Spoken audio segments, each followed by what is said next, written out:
Okay, let's see. That worked. Did that,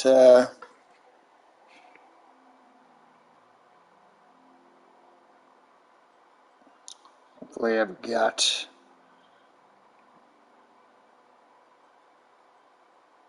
Hey, hello, Radical. Welcome back. I'm sad I can't play this right now. Oh yeah, I'm enjoying it so far. I will say that. Come live vicariously through me.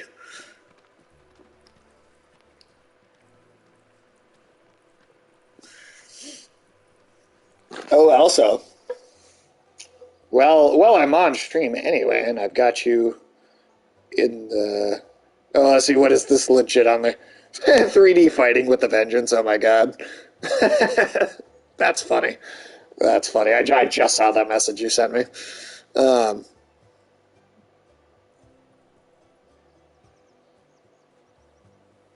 I was gonna say I have two more little visual designs to send to you. Two more Egyptian gods.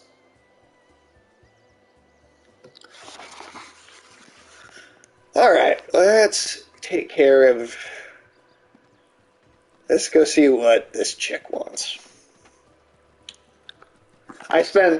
So I've done 2 streams of this so far, and one of them was mostly just filling map in and just doing random little side stuff, because I can't help but just fill all the little bits in.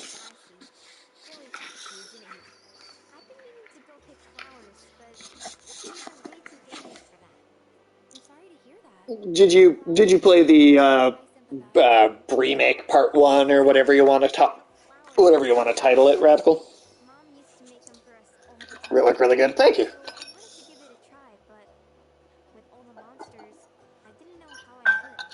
Yeah, I've been let's see. I've been doing a lot of them lately, and I think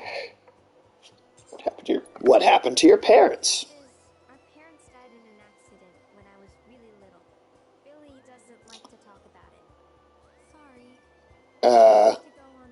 Played through remake part 1. Nice. So yeah, 3 more, and I'll be at 200 designs that I'm. Sequel, remake, reboot drives me nuts in terms of story. Is it because it's all 3 of those, and possibly more things at the same time? I haven't heard anything specific about where the plot goes in this game, but I know it's yeah. But I've heard it definitely gets nutty. I've heard it gets weird. I mean, I right now, so far of what I've played, the vast majority of it has just kind of felt like, no, I know. I've not touched it in a very long time, so I might be foggy on certain details, but I've played the original before, for sure.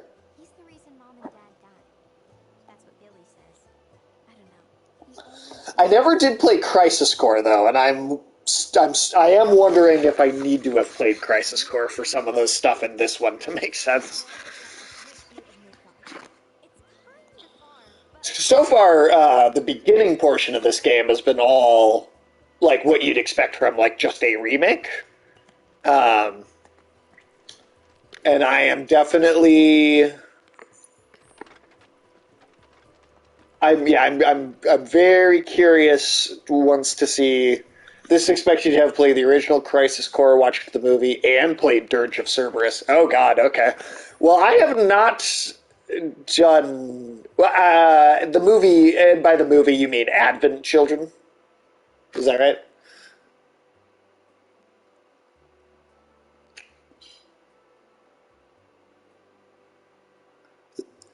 I've not played Crisis Core or Dirge of Cerberus. So that'll be interesting. I will be very curious to see how much of it starts to go over my head at a certain point. Regional and Crisis Core, when I feel like someone needs to play at a minimum. And Advent Children. Okay. Interesting. Interesting. All right. Well, we'll see how much I pick up on, and then I suppose I will attempt to uh, go back and do those things too. All right, you know what we're gonna go. You know what? No, we're gonna go. I spent the whole last stream just doing side stuff. We're gonna go and do some story missions. I spent a lot of time not doing story missions. Crisis Core Remaster is very good. They changed Zack's voice actor, and it's worse, but other than that, it's solid. I have it on my wish list. I've been meaning to get around to it. I definitely want to play it. Oh, we're going like way over here, right? So I know, for instance, Afternoon Tune played like a little bit of the first remake, but didn't. Oh wait, whoops, way over here. But didn't get super far in, so I wondered if he even knew that it like diverged so heavily, or expected you to have, or that this one expects you to have played all of these other games to kind of understand what's going on. Oh, my bad. I was going in the total wrong direction there. Okay.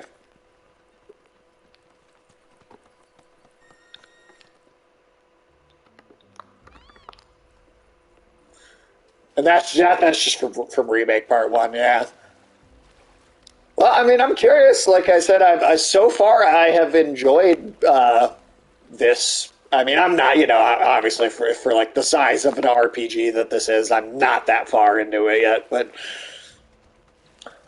so far it's been a lot of fun. I'm enjoying the improved combat system quite a bit.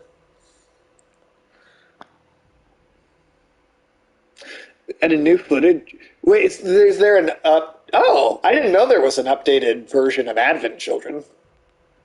Really? Huh. Interesting. Okay. Interesting.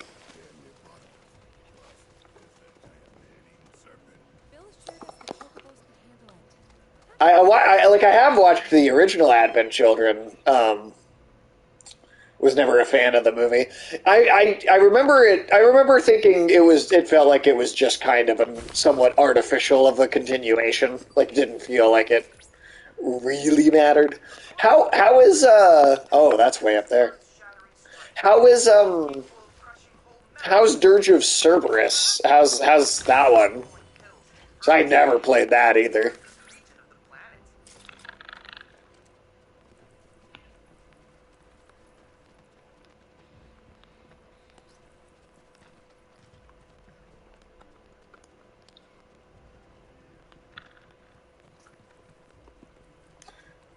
It's one of the more subjective FF7 titles. Okay. Some love it, some most hate it. Damn.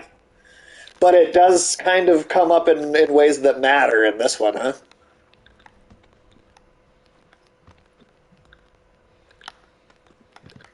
That's interesting. Okay.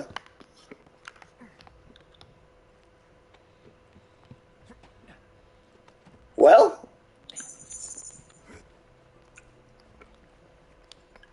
hopefully I'm able to understand. Hopefully it doesn't get just too absurdly confusing.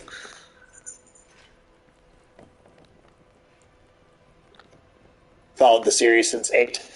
I've honestly mostly played like the first 7, and I never really played much after 7.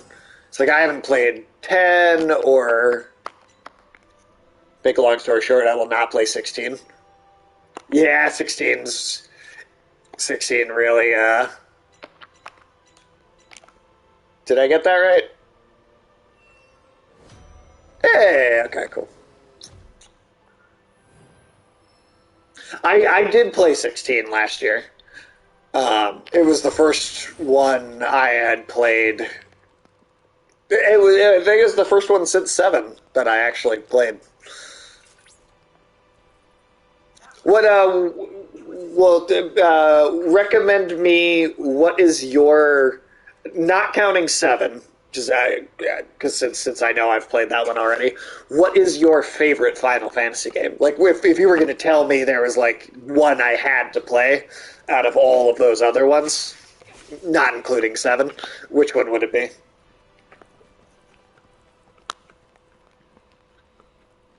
10? Okay. I know one of our other co-hosts, No Name, Tim, who was just on with me. Tim and No Name do a show. They're playing Baldur's Gate 3 on Fridays. Um, but I know that No Name was a big fan of 10. But yeah, I never did play 10. I know you can get it digitally on here. Is that remaster a good version of it? Do you think, or should I wait till I can like emulate it on PC? 10 hands down as my favorite story and level up system. Okay. Yeah, what's your opinion on like playing like emulating the PS2 version versus playing that remaster?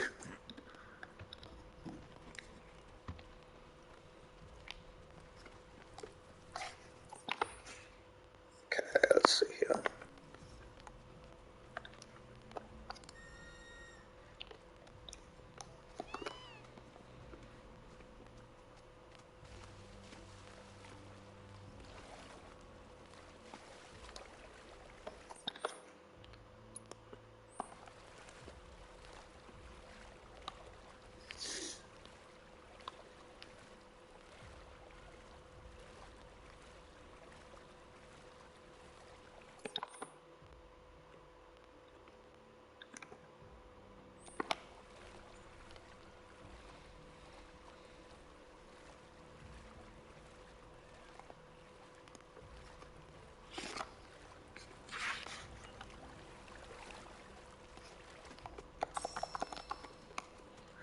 Just play the remaster since it has the international content that we never got in America.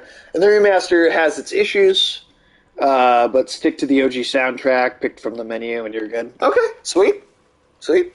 Yeah, I know. Yeah, I know my co-host No Name definitely is a big fan. So I think we probably would have eventually played it anyway, just for that reason. Um, one of the streams in Nashville Con. Oh, a bunch of post game bosses. Interesting. That's cool. Ooh, I get stuck in a tree.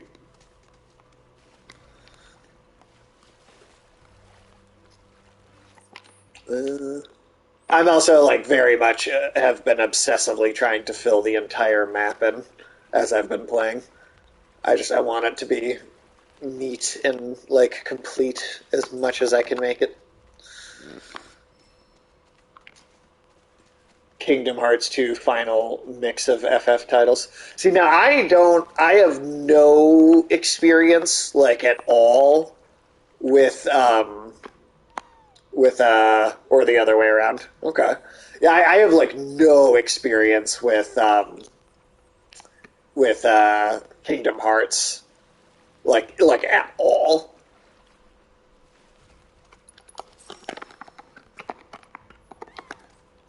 Oh, you know what? I'll send you though because you brought up Kingdom Hearts first. Let me send you this image that I thought was really funny. Uh,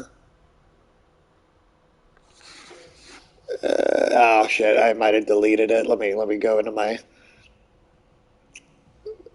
let me go into my images here.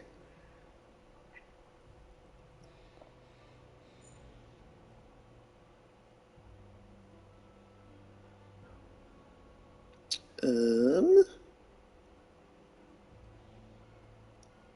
oh, where is it? Where is it? Let me see. To make a long story short, Kingdom Hearts 2 is considered to be the best game of the series and the final content we not ever got in America. And 13 post-game bosses, damn. Revamped items, new post-game area to explore. Shit, okay, I mean, yeah, that's a pretty sizable chunk there. A sizable amount of content. There it is. Okay, let me save that picture and then send this to you. This made me I like even without knowing that much about Kingdom Hearts, this made me laugh.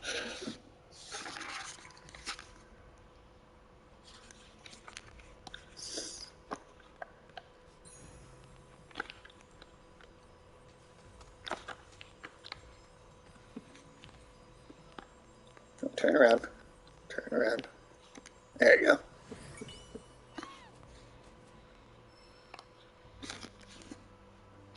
Hey, look at that. Alright. This is, I'm assuming, I'll go do the same thing around the other side and then climb up the bridge to actually get around.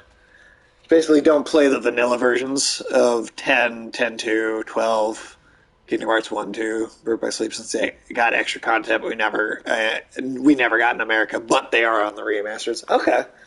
Interesting. Yeah, Kingdom Hearts was never, like, I had an Xbox at that time, so I never played Kingdom Hearts as a kid. I I also can't lie. I was never like super into like the Mickey Mouse or Donald Duck kind of Disney characters. So I wonder if it would have the same allure for me that it did for a lot of people. I mean, I'd be willing to give it a chance, but yeah, I never.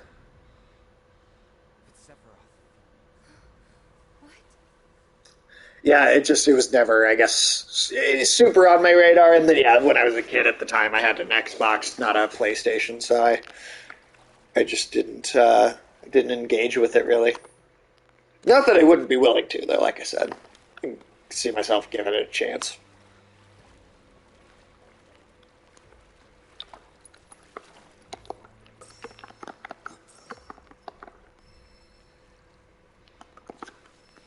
Can I? Can you open the chest, please? All right, never mind.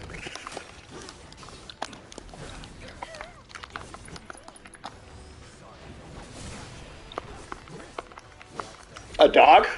Wait, what?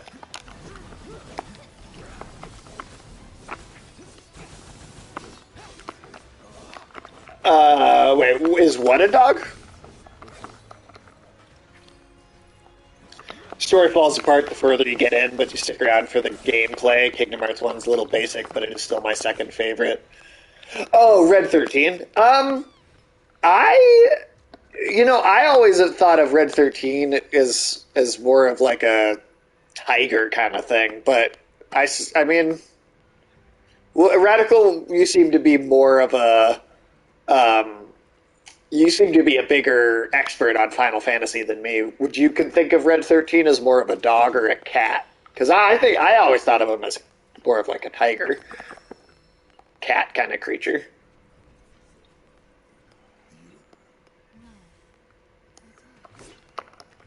Cut your fucking head off. Just, all right, no, can't do it.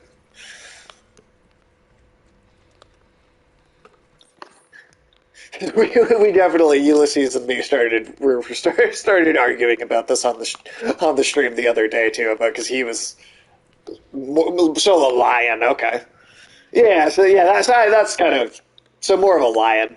That's definitely like at least generally in the ballpark of what I was thinking. All right, let's see.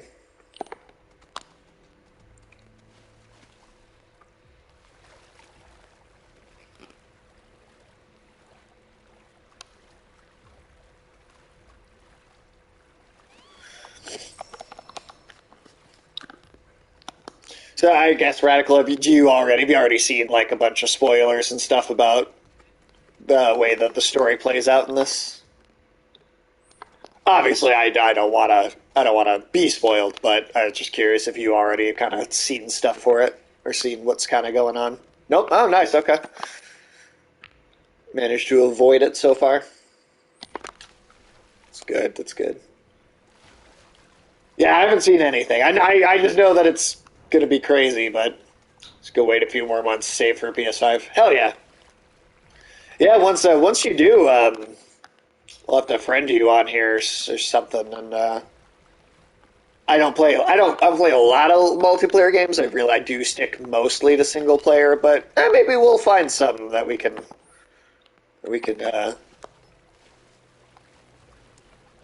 find a game that we both actually enjoy or something like that at some point.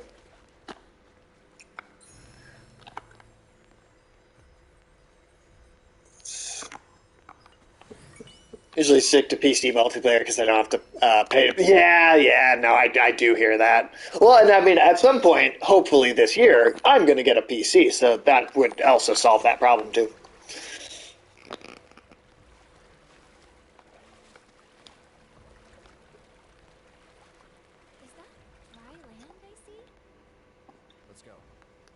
We've gotten in and out of the water how many times, Aerith? Come on.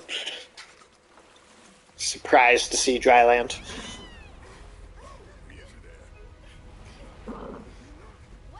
Pay attention to your surroundings, girl. Yeah, right. The fucking Kingdom Hearts characters walking into the hospital room and up. That shit got me.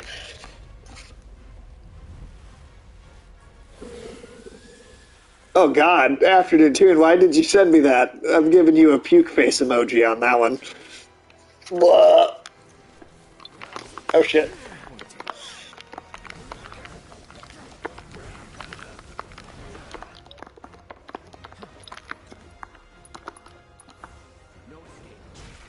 Yeah.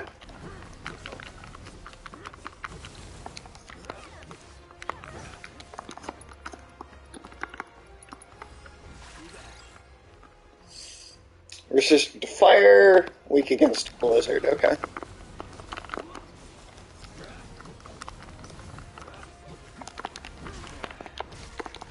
Ah.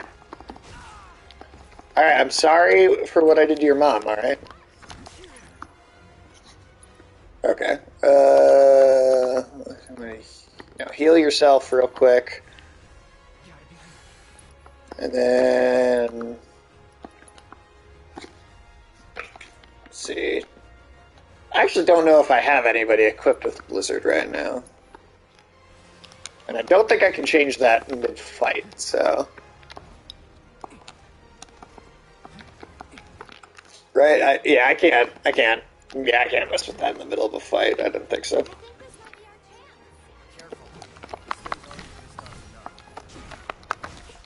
Ah! You stop biting me.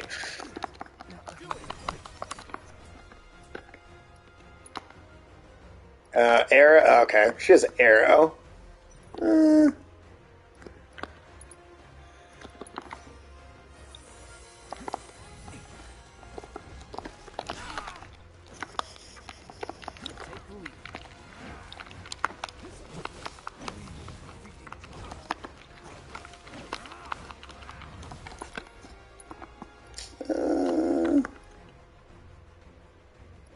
Now you. Ooh.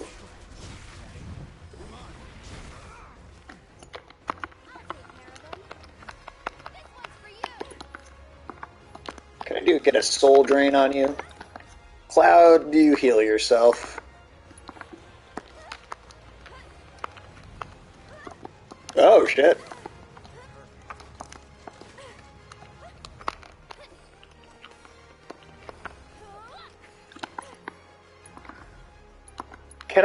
Will that be effective on this? Oh, okay.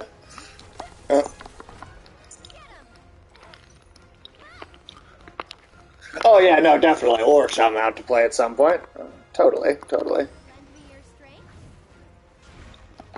So, yeah, no, didn't really do a whole hell of a lot. Discord memes with cabbage and like cabbage reproducing is called bolting? Yeah, I definitely did not know that.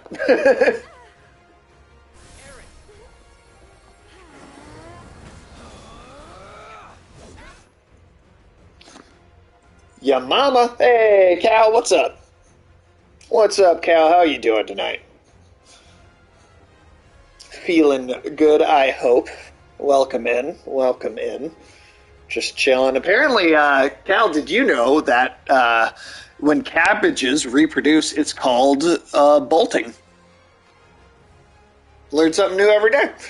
Made some homemade mac and cheese. Nice. Hell yeah, man. Hell yeah. You know, I'm just sitting here with my fuck bucket. You know, just having fun with that. It's a good time. It's a good time. Hey, Hey, oh, Cal, thank you for resubscribing for the third, not the fuck bucket, for 3 months in a row now. Thank you very much. Appreciate you.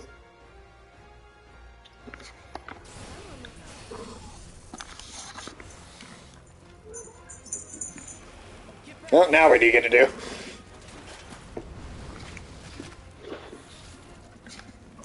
You just wear the fuck bucket all streaming when you show it off, you're taking it off and putting it back on. Can I get... No, can I get a... Yeah. Oh shit. Well. Sorry, Aerith.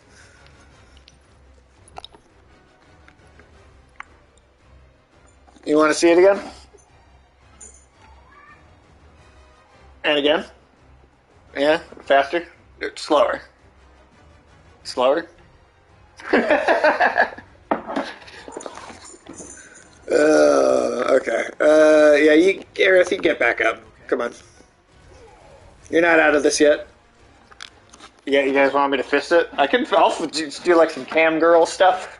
You guys want me to like get all the way in there? You know, like it's really just like my hand's actually too big to just do that, so I have to like. Oh, I actually really loved the movie. Legitimately, I think it's my favorite adaptation of any book since Peter Jackson's Lord of the Rings trilogy.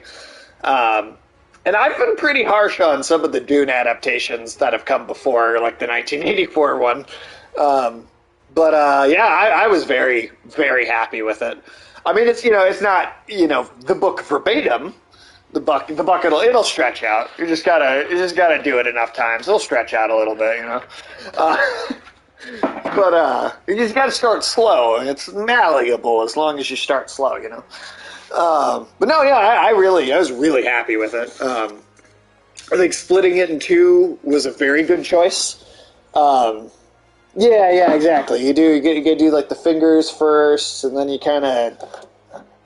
go into like a fist after that. You know, like it's gonna be half the stream is just gonna be me doing this. But yeah. Well, like because you can start with like one or two fingers and kind of like add them in as you go. But no, yeah, no, but I really was. I was very happy with the movie. I mean, like, if you're a super book, the joking stream is real. Popcorn eating education, absolutely, goddamn lutely.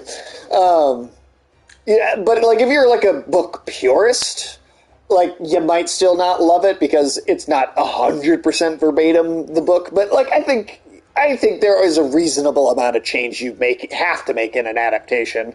And like Peter Jackson's Lord of the Rings, I think they successfully adapted the story and just made enough changes to make it to still have it be the same story as the book pretty faithfully, but just make those changes that make it work better in the format of a movie and a cinematic experience. I thought they did a very good job. Never read the book. To be honest, I've only seen the first movie, The New Earth. No, that's fine. These are the best adaptations so far. I mean, and really, the thing is, so that first movie that you saw, that was only the first. To be honest, I keep referring to it as half of the first book, but it's honestly not even half of the first book. It's like the opening handful of chapters of the first book, because there's so much exposition. They basically had to do a movie just of that, and then this movie that just came out is the rest of book one.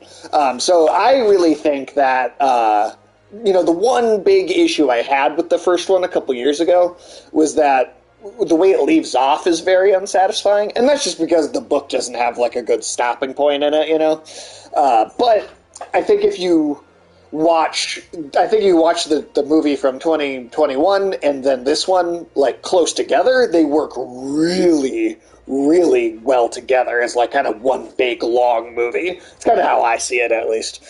So you gotta get a drink. This bucket got me hot and bothered. Honestly, so I gotta take a little guzzle of water myself.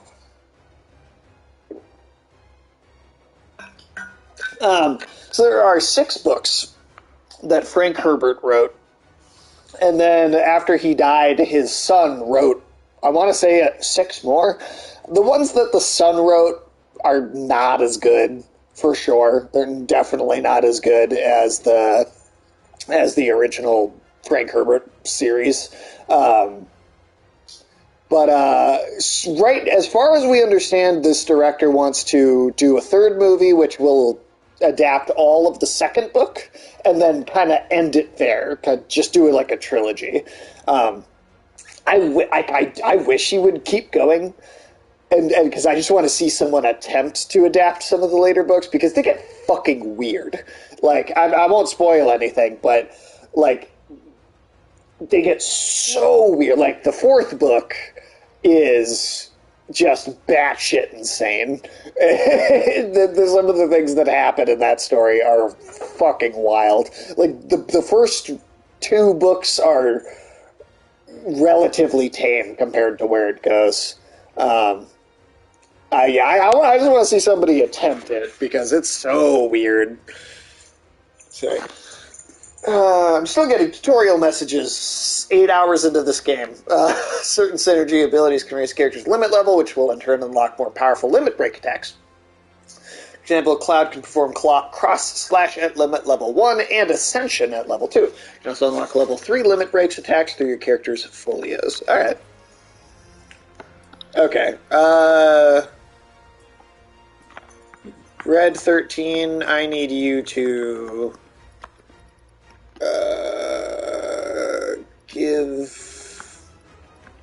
give Cloud the high potion.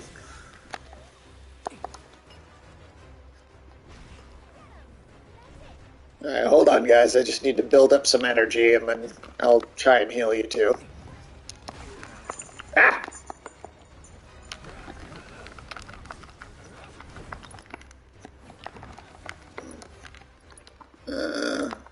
Definitely gonna have to check out the next movie then. Yeah, man. I mean, if you can see it in like the like an IMAX, if possible. I mean, unless maybe the sound, or if for whatever reason that like you can't do that. But if you can see it in a big theater, try to. It's really worth it. Like I said, legitimately my favorite book adaptation since Lord of the Rings. I'm very, very happy. Oh, wow. Alright. Fuck me, I guess.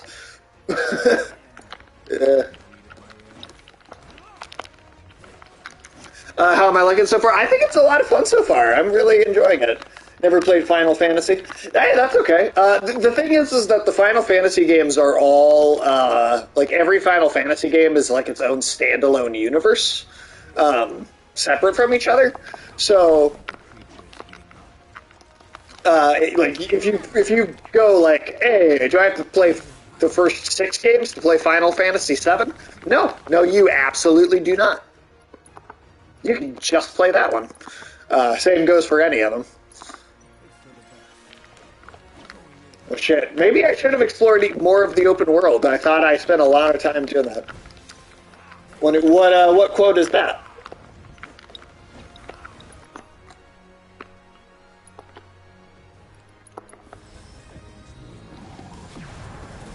Oh, Jesus Christ.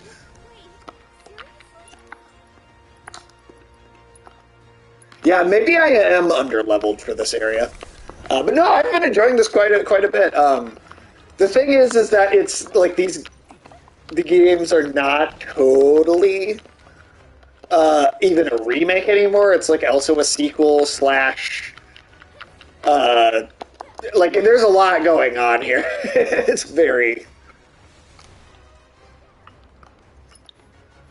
Oh, Jesus Christ. Fuck you. Take a limit. I'm probably phrasing it incorrectly, but a crime that's only punishment is a fine is only a crime to the poor. Oh, yeah. That is a good quote. Oh, did I biff that? Did I waste that limit breaker? Oh, wow. Shit. Shit. Let me just read that last message, too, make sure I'm not missing anything. See, Radical was the only ones. Yeah, yeah, that's yeah. So exactly what Radical said. Where it's so like sometimes there will be sequels where like 10 had a 10-2, right? As an example. So like you some of them do have sequels or like continuing stories, but they're always labeled differently. Anytime it's like just a number, it's a new thing. And yeah. Just what Radical said as well. This FF7, this remake, Rebirth. It's like it's a remake, it's a sequel, and it's a reboot all at once. Okay. You give Cloud a fee. I think I came into this underleveled. I don't think I'm supposed to be doing this yet. I think I might have fucked up a little bit. It doesn't have the same passion. It's very girly and doesn't have the same passion behind it in like the original. Interesting. I've never played the 10 ones at all. So, God damn it, Aerith! Did you just go down too? Yeah, I'm way under leveled for this. All right.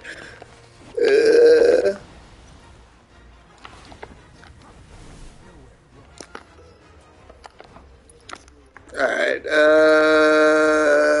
Phoenix down. Aerith. Oh shit! It's gonna. Goddamn. Okay, I'm not entirely sure how I'm supposed to avoid that, but do your limit break. Oh god, we could probably use that too.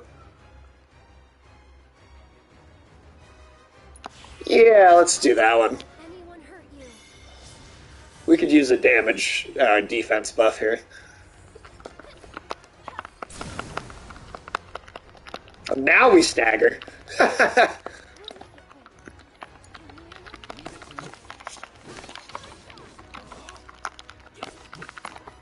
Alright, can I not? Oh, stop. I just love that, FF7 Remake isn't brain dead easy. Oh, yeah, no, there's like, you actually have to do some strategy with these. Totally. There's like some legit, like, it's not just as simple as just button mashing. Like, there's actually some, I mean, that's, I think I would, I think Square Enix struggled for a long time with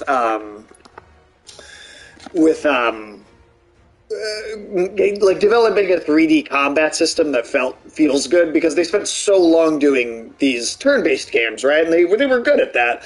And then they tried to do these kind of more fully 3D action games, and at least of the ones I played, maybe some of the ones I didn't play were better, but the ones I played, it just never felt like it clicked totally. And this one, it finally, to me, feels good. But then you have this ability to, you hit a button, you pull up a command menu, and you still have like that, a little bit of that turn-based element inside it. And I really, really like how they did that. It's funny that a lot of elements from FF13 are in Remake, and as the 13 composer making music for it too.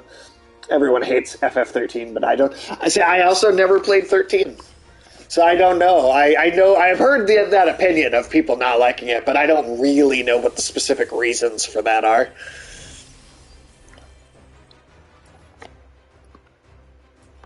All right, Aerith.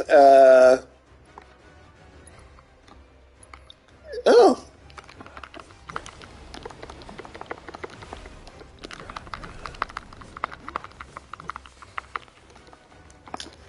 Hate from word of mouth.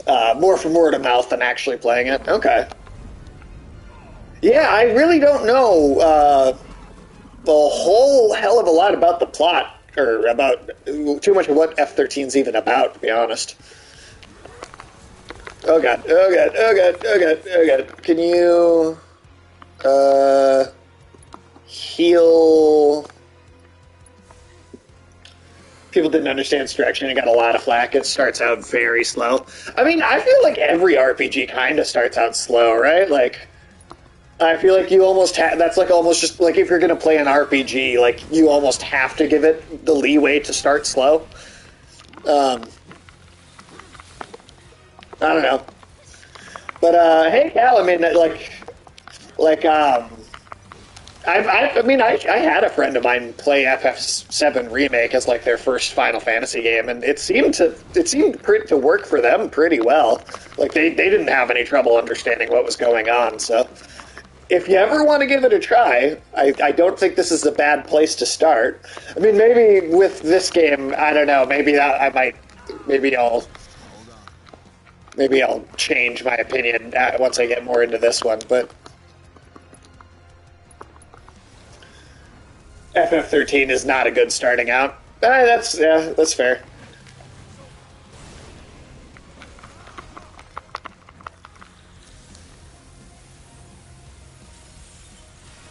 Yeah, do your big thing. Come on.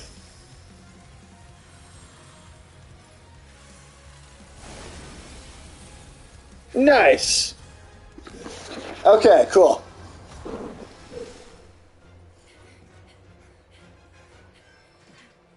Well, maybe I wasn't under leveled. Maybe it was just not easy. Maybe that's all it was.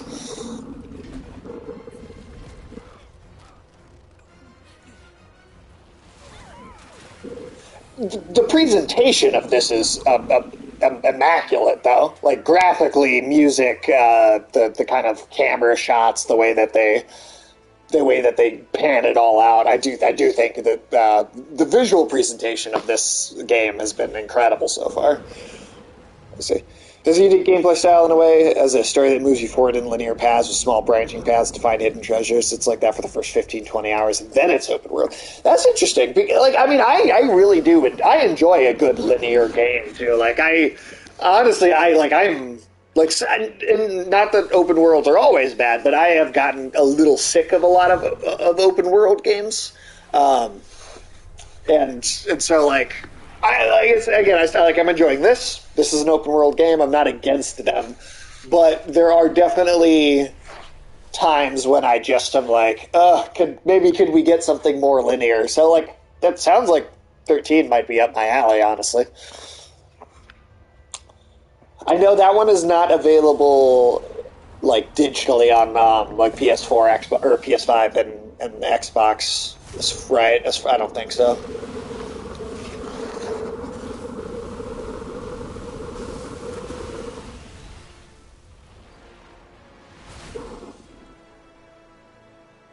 Nice.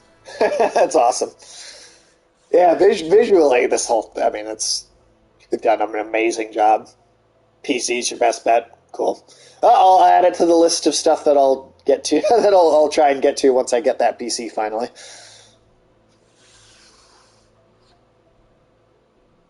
Like I said, me and Ulysses, we're going to be. Oh, we got a 4K release in 2016. Nice. Hell yeah. Me and Ulysses are gonna start another stream series at some point where we just do uh, like RPG, more long form RPG games. Same goes for the trilogy. Nice. Okay.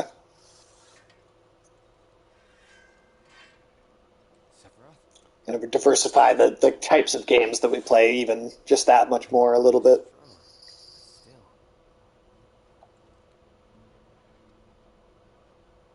Those guys are looking for him too. They've got to be. Yeah, I kind of get that feeling as well.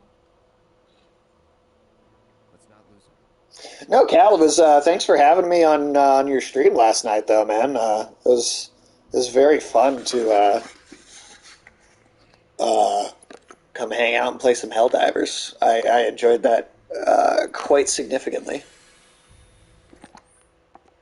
Oh, okay, so we can swim around in there now. Wow, let me. I don't know if I want to make my way all the way back, but at the same time, I feel like, yeah, I'll just run back. It's not that far. Last game in the trilogy plays a bit differently. It has no party members. You don't level up, but gain stats during side quests. You're at a time where 20. Oh, like Majora's Mask. That's interesting. Huh. Interesting. Like a Majora's Mask timer. Huh. Interesting. I mean, yeah, I'd be down to give them a try. For sure.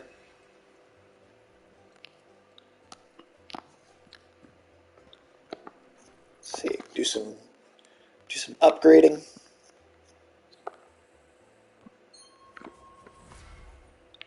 There's a little First one. Two. If you run out of time, and you restart the story, but the cutscenes are... So is that's the idea, is that like it's kind of intentional that you are going to end up having to kind of go back and forth, or go back to the beginning kind of over. Was that like a roguelite before roguelites were a thing? That's almost kind of what that sounds like.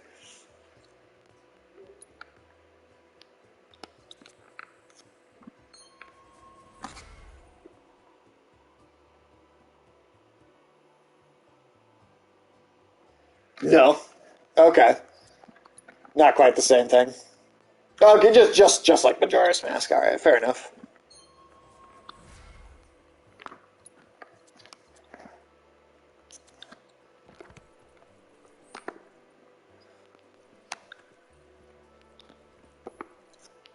And Cal, do you not stream on Saturdays? I thought normally you were on as well around this time. You get to keep stats and all your items, but you restart the cycle. Things happen on certain times. Okay, interesting. I mean that seems like a cool idea to a game to me. I don't know.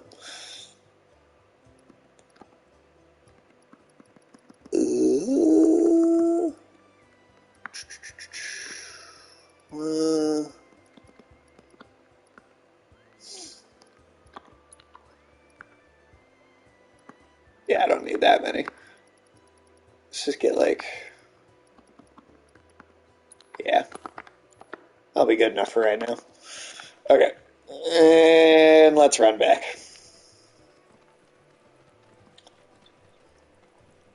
After getting for the platinum for it, I honestly don't want to go back to it. Hey, fair enough. I mean, once you platinum something, I mean, you've kind of gotten everything out of it, right?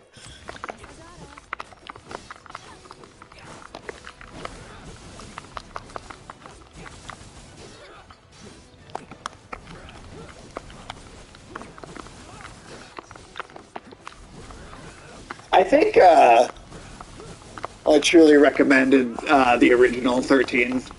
Oh, there's a visible downgrade with each title. Okay. Does it feel like it's got a solid conclusion at the end, or does it like cliffhanger into the other games?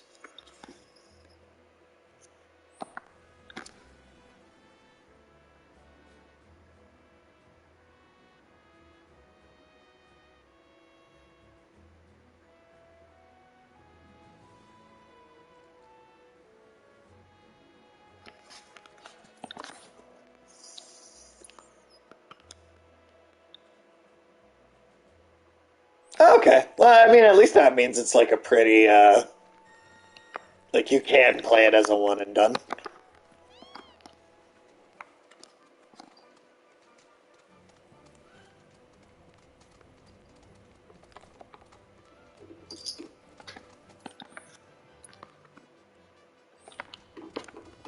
Alright, oh, great. I keep forgetting I can just fast travel. Alright, let's go back around here.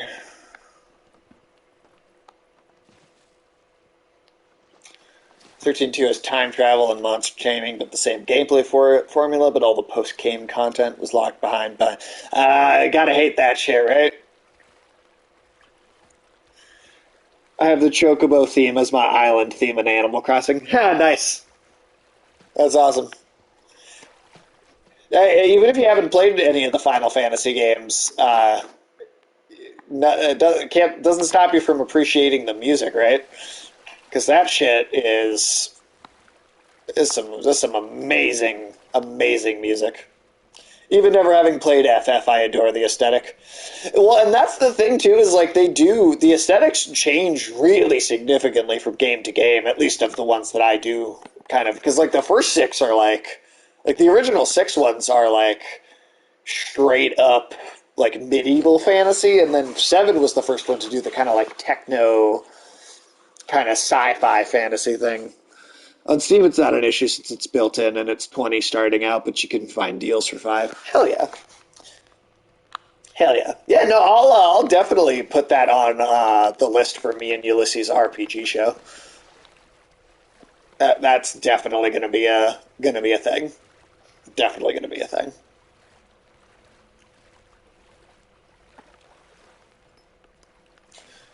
We'll probably even do a run through of the original Final Fantasy VII, just for shits and giggles, because why not?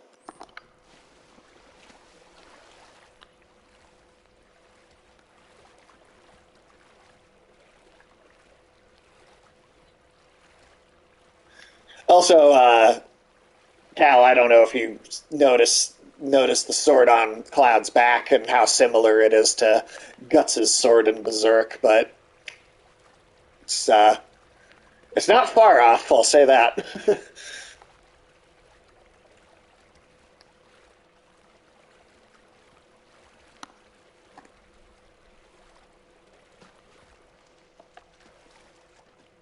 I have that sword on the back of my skin for Crypto and Apex. Yeah, and I'm assuming it's taken from Final Fantasy, right? Oh yeah, countless references to Berserk and Dark Souls. I noticed like 5 or 6 Berserk references just in the trailer for Elden Ring's DLC. There's Berserk references fucking everywhere, everywhere in that.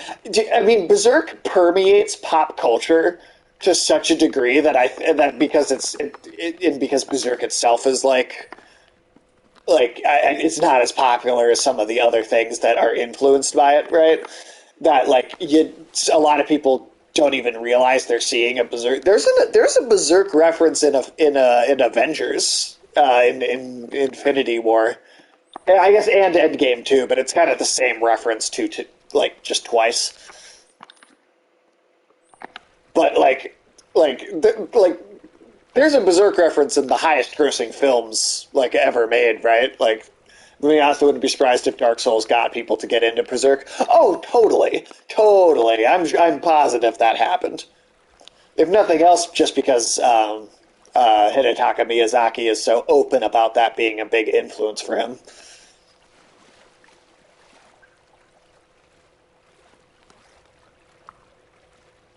Raise his hand. See, there you go. Cal's one of those people. Oh, I think he raised his hand and said like Dark or playing like Elden Ring is like and those games and stuff is like the thing that kind of got him interested in the book, into reading Berserk. By the way, Cal, have you started reading yet? Because I think the version I got you the link I found for you does work, right? Oh, you did start reading? Hell yeah! Oh no, you haven't started yet. You're just confirming what I had said. Gotcha. Well, I look forward to hearing what you have to say when you do. It can be a rough fucking ride. So take your time with it. Because if you do get emotional with stories, it's just a shame they want to continue the story after the creator died. Almost. See, I've been reading the continuation, and I think it is completely in line with the story as it was going before. I think it's fine, man. I mean, agree to disagree. Like if it bothers you, totally reasonable for you to feel that way. For me, I think it's working pretty well. I mean, the guy that is doing it is like his best friend. It was like Kentaro Miura's best friend, and the guy was already one of his like backup, like kind of assistants that also had been working on the series for a long time already. So, I mean, again, if it doesn't work for you, totally reasonable. I get why. But I will say I've been reading the continuation. It's had a number of chapters already, and I think it's been just as good as it was before. Cloud? So, only my personal opinion, but I think it's one of those things where, like, if you get someone that really, really knew the original creator, like really, when Tolkien died and his son, finished the Silmarillion for him, and some of those other little stories. I guess it's not his child, but such a close friend. I don't know. I don't know. That's just me though. Should we pick up a few souvenirs? I'm sure it's good. I don't doubt that, but it sort of feels like he wasn't given a choice to continue it on. And that's totally, that's fair. That's a fair reading on it, for sure. But at the same time, I'm also just like, Look at you but being so I also want to know how it ends. And I know that he did tell him. Like, I know for sure that that assistant, because I think there were three assistants, and this guy was like the head of assistant of the three of them. And I know for a fact that he did tell them, like, in depth, kind of how it was all going to go. So, but I do totally see what you mean. I do definitely understand what you're saying. Maybe it's one of those things where like it's going to be a touch and go, and then once it's actually all over, then it'll be like, all right, did it actually turn out well, kind of thing. Oh, nice. There's a rest spot here. If Berserk has a happy ending, I'll be shocked. I know that before he died, Kentaro Miura said that he felt like he owed the characters a bittersweet ending. Um, because of all the shit that he put them through. So maybe not a happy ending, but I do feel like there'll be, um, yeah, bittersweet, if nothing, like a some sort of balance where there is some positive. Hello, kitty cat. Did you come to be on the camera? Yeah.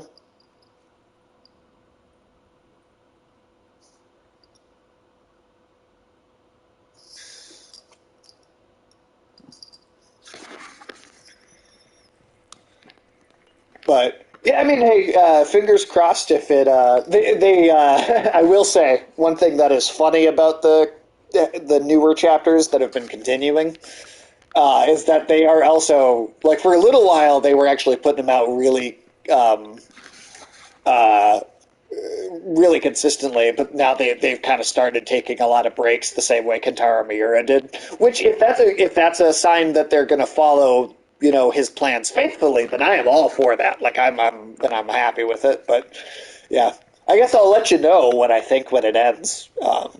But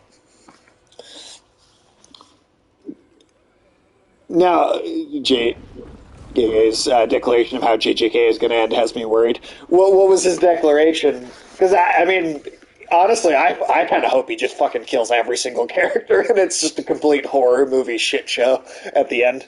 Like that would actually make me really happy. It took me a long time to notice that the Dark Souls 1 DLC cover for 360 and PS3 was a cover art for one of the Berserk volumes.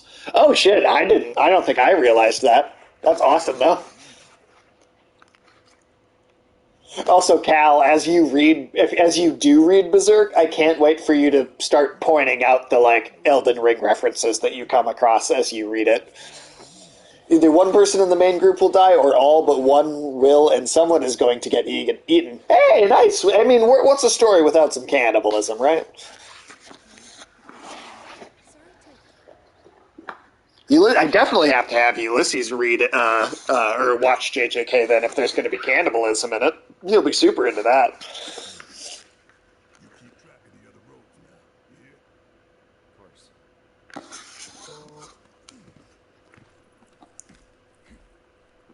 careful down there. Oh, let's see. And also, actually, Radical, if you want, you could post it in. Oh, yes, totally. 100%. If you want, you could post it in my main Discord in the general chat too. Just if like Cal, if anyone else in the chat wants to see it too. But yeah, 100%. That's literally that's literally just that cover. That's hilarious. Wow. Oh, and then Calais. Yo, you sent me a video. I will look at that after the stream. I promise I will. 100%.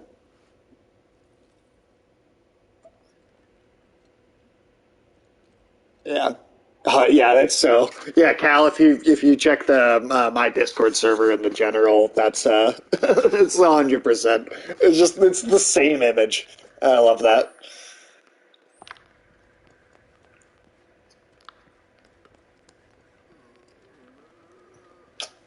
Hello. Hi. You just attention starved? What's going on?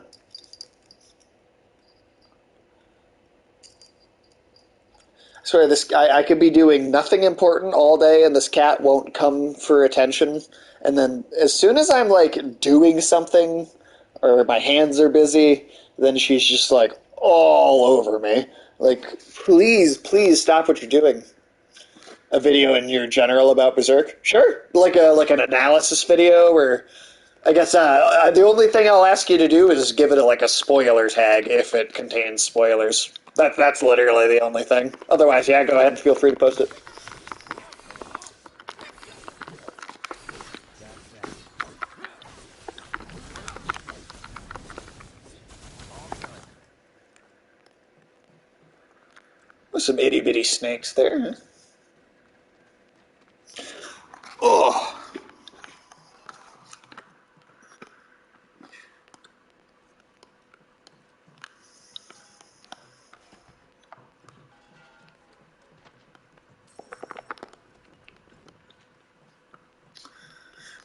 let's just say it's a meme and it's from a Tom and Jerry episode. Oh, interesting. Okay. I will. Another thing I'll check out once the stream ends. Which I will. I'll say I'll probably go for. But it's Berserk. All right. NSFW, I'm going to assume then. That much is for sure.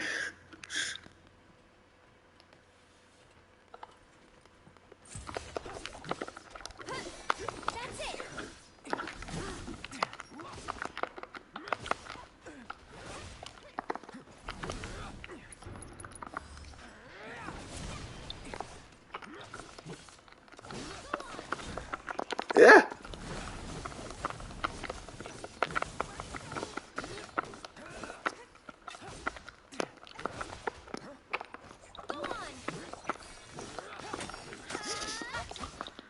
Yeah, Cal, definitely let me know when you do start reading it because I will be curious to hear your thoughts.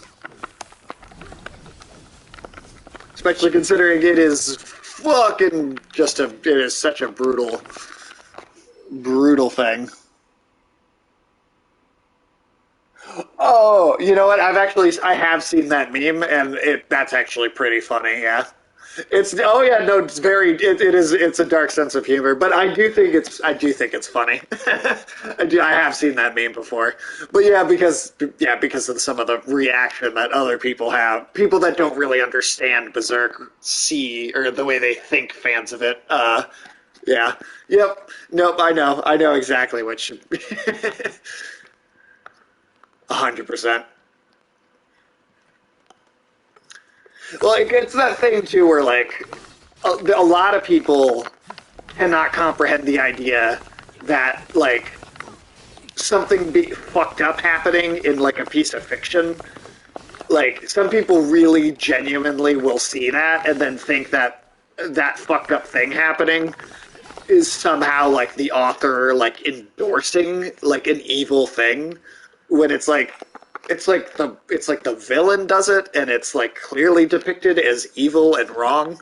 But yet like some people just have this like mentality that if a story does something that means that the creator is saying it's okay to do it, and like I don't know, it is dumb. It is dumb to think that way, but you get people that do that.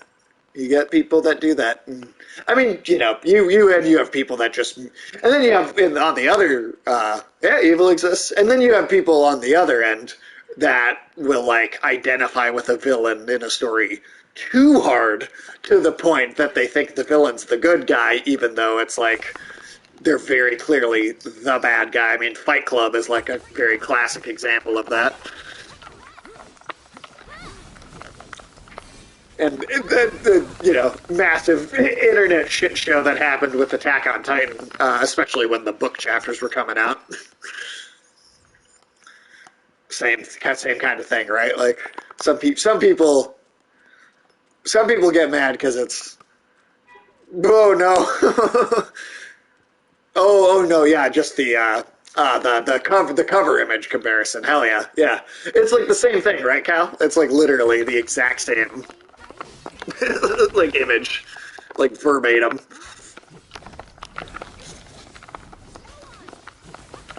And then yeah, Cal, I would not watch that meme at least until you've read a bit of it.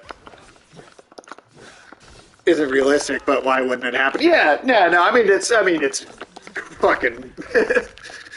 I mean, I don't know. When you deal with demons, um, there's a certain like. I mean, and then I'll also say like, I don't know exactly that this is true, but I get the feeling that Kentaro Miura may have suffered some sexual abuse at some point in his life that influenced his writing. Like, I don't know for a fact that he did.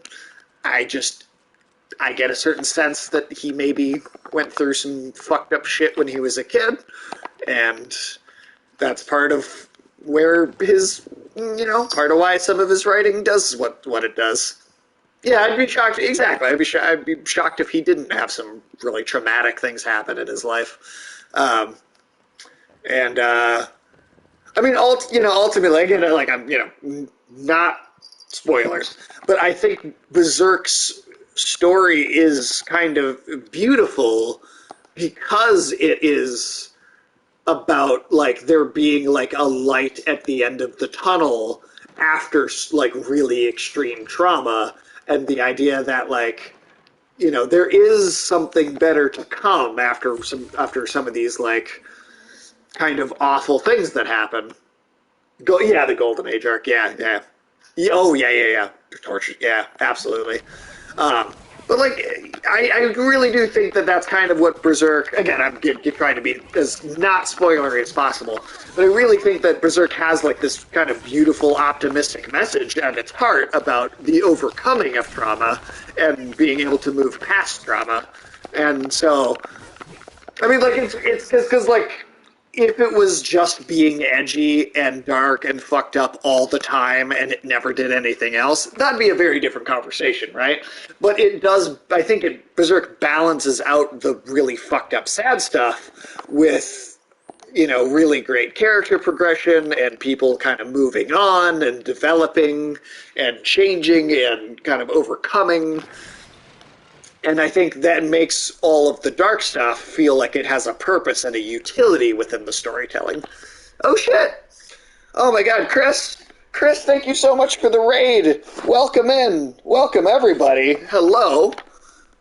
Oh my god, that's so many people. Hi! How's everybody doing? Welcome in, I'm Sage. I have raids and stuff. How's the stream? Stream's going great, man. Got a couple hours of Elden Ring in, and then we swapped over to Final Fantasy VII Rebirth, which we are roughly 10 hours in. Welcome, Rexler1986. Welcome, Chris. Welcome, and thank you so much. I appreciate that. Is so very kind. Thank you for sharing your community with me. I appreciate it. I'm almost a little flustered because I don't know if I've had that many people in here before ever at the same time. But welcome in, everybody. We do a ton of variety streaming in here, just a ton of different games. Mostly stick to video games, but throw a question in chat about anything. We like to talk. We like to chat. We like to talk about whatever pop culture stuff comes up. In case nobody else has gotten one of these, Chris, you got to pick up your Dune Fleshlight. I'm telling you, you got to get one of these things. It's great. And Final Fantasy is, I'm really enjoying it so far. There is some stuff at the very beginning. I was actually talking to Vanispheres about this the other day. I did. I got the Dune fuck bucket. Rexler, thank you so much for that follow. I appreciate that. You're very, very kind. I actually we won free tickets to go to a IMAX screening, and I got to see it just a few days before it released, thankfully. Yes, we did get a little bit of a fisting session with the sandworm. Who workin' they worm? Thank you so much for that follow, Rexler. I really do appreciate that. It's very, very kind. A little Smurf. A man so happy he's showing off his love. Oh, man. Oh, I did not pull it out all the way. Let's get back. There's a few things I will say. One criticism I have of this game so far is a few things like this, where there are some of these button presses are a little clunky. Some of the interactables feel like they could be cutscenes. Pullout game, not so strong. I think I might have gone too far that time. Especially near the beginning, I was talking with Vanispheres about this the other day, where, especially in the early sections, the same part of the game released for the demo, there's some of these like slow crawling sequences where you're doing these button presses, and it's just like this could be a cutscene, and it would feel much more dynamic. Yeah, some of the miscellaneous interactions are weird. I played those in the demo. Yeah, and I will say, once you get past the first hour or two, maybe three, you get into the open world, they stop tutorializing you. You do get less and less of that as the game goes on. And compared to the remake part one, or remake, or however you want to label the games, this one does have a much higher degree of player agency. Just, I guess, being a linear game versus an open world game.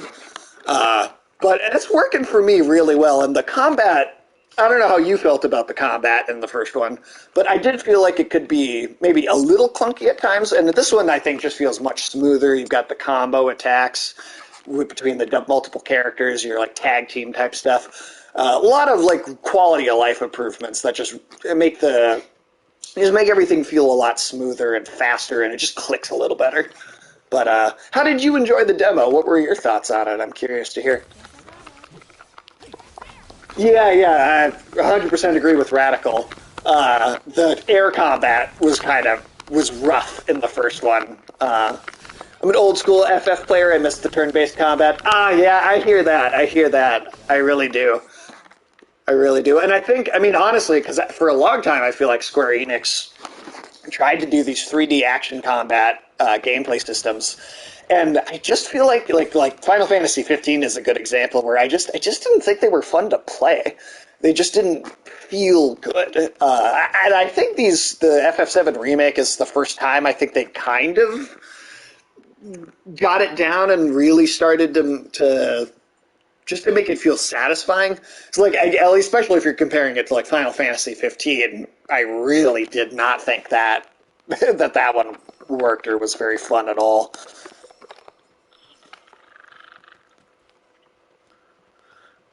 I liked it quite a bit. Few gripes, but I want to play this soon. Yeah, no, I highly recommend it. I think it's definitely an improvement.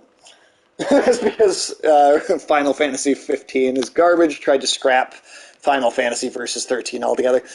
Oh yeah, I forgot that it started out as a different game and like switched mid-development to be 15.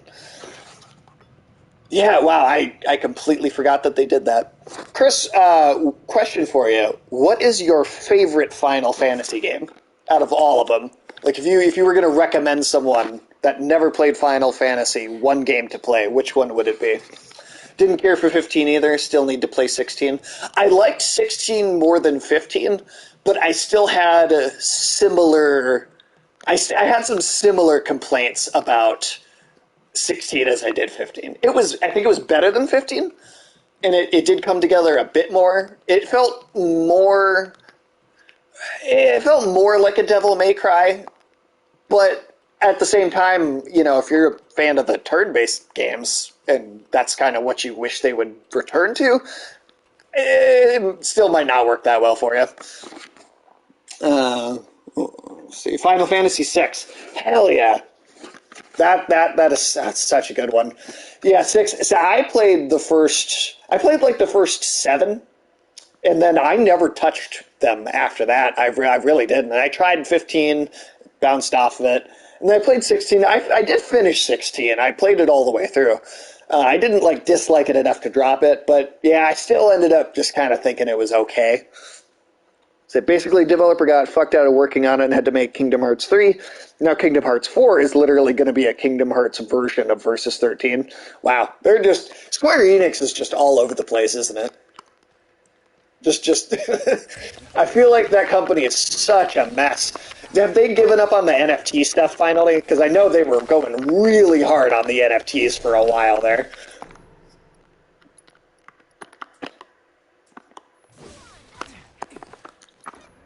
Let's see. Fire on you. What? But Krista, what were you streaming tonight? What did you guys do tonight? Were you playing games, doing a movie review, doing one of your scene by scene breakdowns? Or is oh no, Saturday is your Q&A stream. Correct me if I've gotten any of that wrong. Final Fantasy 16 is like a weaker DMC 5. Honestly, I could totally see that. I can totally understand what you mean by that. I kind of feel the same way. I wonder when they'll announce another Devil May Cry. It's been a solid little chunk of time since we had 5 come out. Games industry is a mess in general right now. So many layoffs at big publisher and developers. I know, right? It's kind of heartbreaking, honestly. I really feel like I genuinely think we are on the verge, and it's not going to be as bad as it was with E.T. for the Atari, but I think we might be on the verge of the second true video game industry crash right now. I honestly think that's what we're headed towards. Don't think a DMC6 is ever going to be made. Oh no, I guess I don't know too much about the behind the scenes stuff, so I guess I don't know why they would or would not. Oh, whoop, whoop. I'm just pressing the same button over and over again there.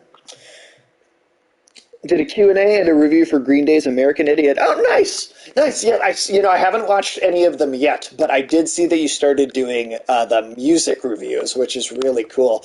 As I, like you, overall have the least knowledge on music as far as like your topics of pop culture, right? Your movies, your video games, your comic books, your books, your whatever.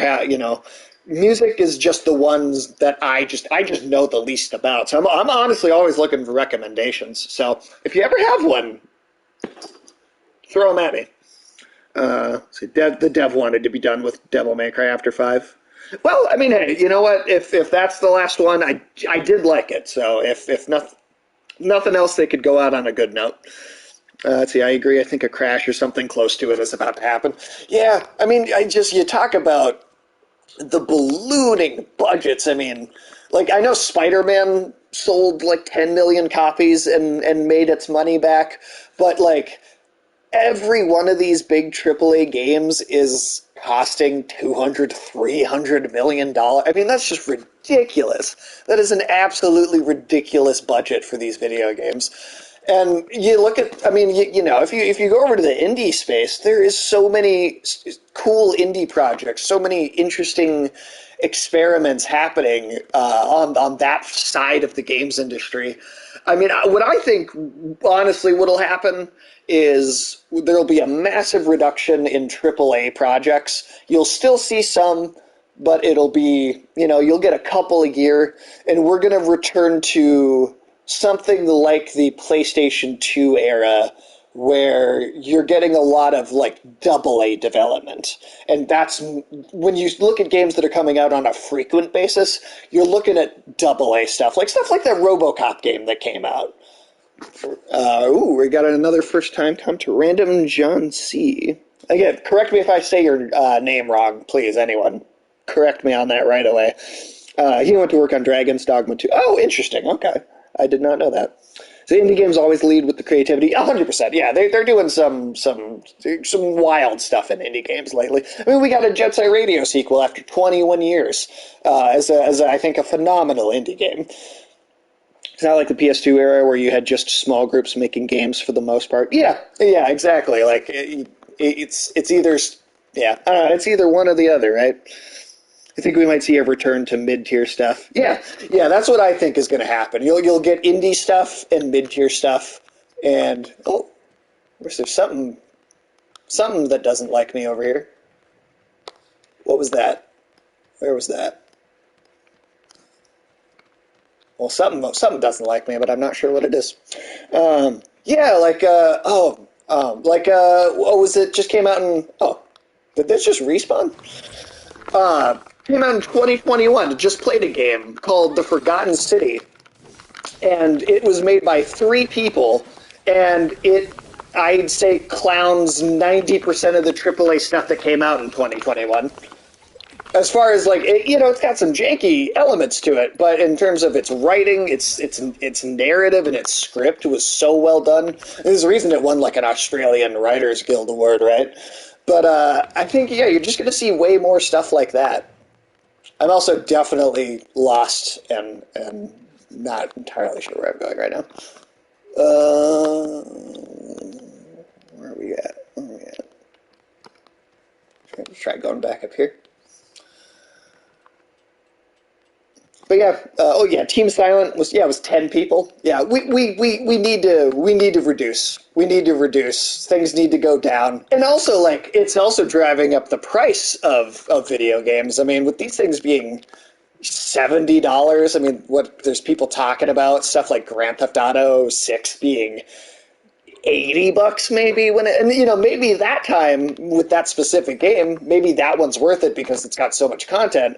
But then that as soon as that happens, they're going to start trying to raise the price of every game up to $80, and the vast majority of those is not going to be worth it. Imagine Ubisoft asking you for 70 is bad enough. Imagine them asking you $80 for Skull and Bones, because something like that's going to happen.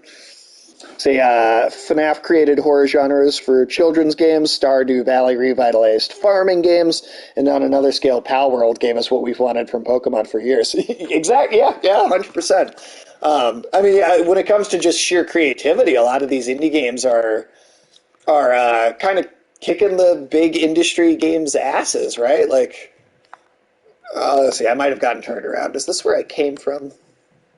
Hold on, let me look at my map real quick. Oh, yeah, no, I'm 100% going backwards. But yeah, we need to get some... Gaming needs to get its shit together. It really, really does. Gaming is mostly a job now, and out of those 300 plus people, most people don't know shit about the product they're working on. Yeah, I mean, I think that's definitely true, too. I mean, once it's a giant corporate assignment that just happens to be what your company's working on, you get a lot less passion, right? You get a lot less of that personal fingerprint passion on the final product. And it feels more and more, and I think some of the AAA stuff is still very good. Like again, Spider-Man, I think is a good example. I really, really enjoyed that game. I thought it was great. But that's only so many of those big AAA industry games are going to be of that quality. Or still feel like it has that much effort put into it, because, I mean, I look at Call of Duty as a one example. I mean, I think that's kind of it's kind of completely fallen apart, and it's just chasing Fortnite by adding in Megan Thee Stallion fighting the Armored Titan from Attack on Titan. It's just this kind of surreal mess. Yeah. Oh my God. Did everyone see that comment they made about Skull and Bones being a quadruple A game? It's like, give me a break. It's not even, like, from what I have seen, and granted, I haven't played it myself, so, I'll give it that little bit of room there, like, just in case there's something that I need to get my own hands on it to understand. But from everything I've heard from everybody else that's talked about it or gotten their hands on it, it feels like it's not even as refined as the Assassin's Creed game that it was a spin-off of. It's barely triple. The ship gets tired. Does it really? The ship gets tired? Like it just... Oh god. Oh god. Oh god, I'm dying. Oh god. Oh god. Back up, back up, back up. Retreat. It's tactical retreat. Let's see. Give me a heal. Whew. Okay. Aerith, I need you to do some damage control over here. Oof. Ouch. Your ship has stamina? Okay. That's weird. That doesn't really make any sense. Yeah, this is a stamina bar. The live service market is so oversaturated, but Helldivers 2 has apparently been making huge waves. I actually just played Helldivers 2 for the first time last night. I had another streamer invited me on to play with them for a little while, and it was very fun. Super, super fun, I thought. And it just goes to show that if you if you put the work in, you can make something that will be successful. It can work and it can gain an audience. And Helldivers 2 is retailing for $40, right? Versus your 70 that you have so many other things releasing at. And I guess I don't know exactly how big the team for Helldivers 2 is, but I know it's not that big. Passion always succeeds, Helldivers 2, and again, Baldur's Gate 3, even though it's AAA-ish. And I mean, and you know, for Baldur's Gate 3 as an example, I mean, Larian spent a long time, eventually or usually, well, Larian spent a long time making, like, more mid-tier games, right? More AA games for a very long time. Let me just heal before I even go fight these things. And so they kind of, I think of Larian similar to how I think of Remedy, where they were a small team that kind of, through passion projects, earned their way into more of a AAA space. But they actually did it with dedication and consistently putting out, well, except for Quantum Break, but other than that, putting out an interesting product.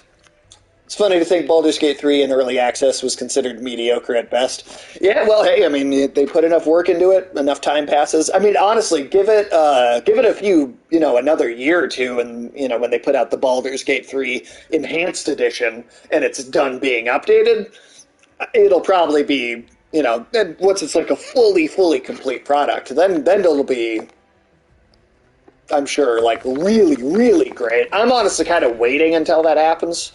Divinity Original Sin 1 and 2 are some of my favorite turn-based games. I have not played them myself, but I did have one of my co-hosts do a couple streams of the first one on the channel. I don't think they finished it yet, but they're definitely working on it still. Ooh. Alright, let's see.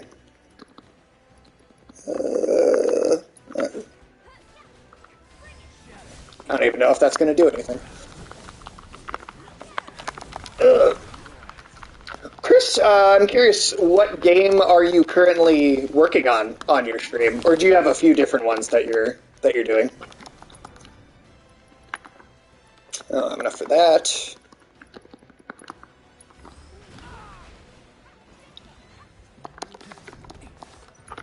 You guys quit knocking me back. Let's see. Ooh. Yeah, give us the damage buff. Come on. Ooh, there we go.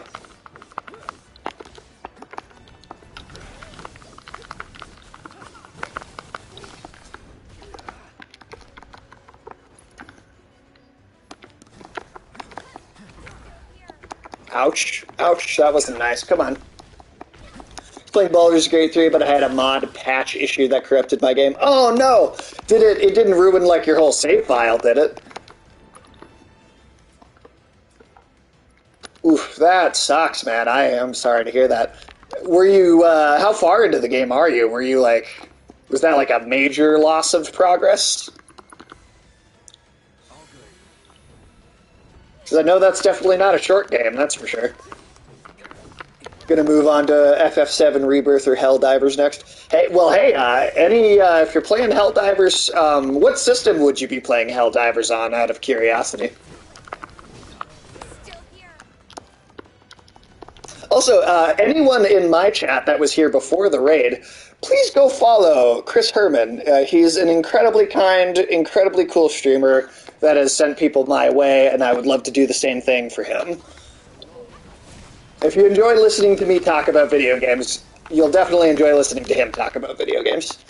Oh, you gotta restart completely? Oh, oof, man, I am sorry. That sucks. That is a rough go. Ouch. I've been there though. I've lost product. I've lost progress many times on long games. I remember as a kid. Oh, I was the little sibling, so this happened a few times. But I was clumsy, didn't totally know what I was doing, and at least 2 or 3 times, my sister was like late game, 40-hour save file progress in Knights of the Old Republic, and I a couple times I like accidentally saved over her save file with my own. And I remember her getting so mad at me, and I felt so bad about it. Oh man. Sometimes forget that Minecraft was made by an indie team, a small one. My brain almost forgot that Microsoft wasn't always its owner, but instead of Marcus now. Yeah, that's true. I do kind of forget about that as well. That definitely, yeah, that was an indie game. I guess you don't think about it because like nowadays it's like one of the biggest franchises in the world, right? Like, easily one of the biggest names in the industry. Uh, yeah, it changed the gaming world forever, 100%. So just started Act 2 in Baldur's Gate 3. I'm not sure what to play Helldivers on, either PC or PS5. Well, it does have crossplay, so either way, if you would like a team member to play with, I would be 100% up for it. Because I know you can do squads of 4 on there. But yeah, either way, I will be around. That is for sure. PC, Chris, just don't mod it. Was that the issue with Baldur's Gate 3? Was that you had like a mod in there, and that ended up, is that part of what ended up messing with your progress, or giving you the glitch that messed with your progress? Let's see. You take a potion to Tifa.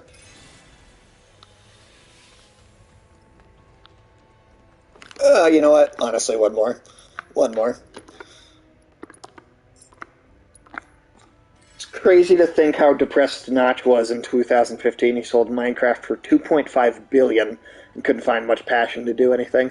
It's I don't know. It's like you almost like you achieve some success in that. It's like if you don't have another goal afterwards, it's like you have no motivation for any other projects.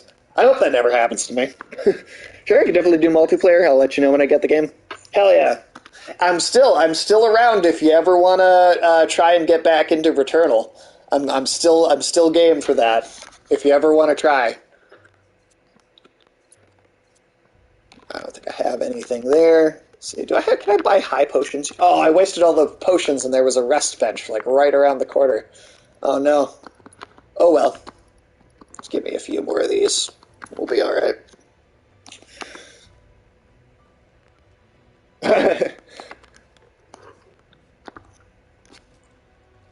But yeah, Helldivers is fun. I don't play a lot of online multiplayer games. I am, as far as, I'm a very single player focused gamer. So it was honestly like one of the first times I've ever gotten into with a group of people and gone to play an online game, and I'm glad it was that one because it is a lot of fun. I mean, it really does have the feel of a Starship Troopers game.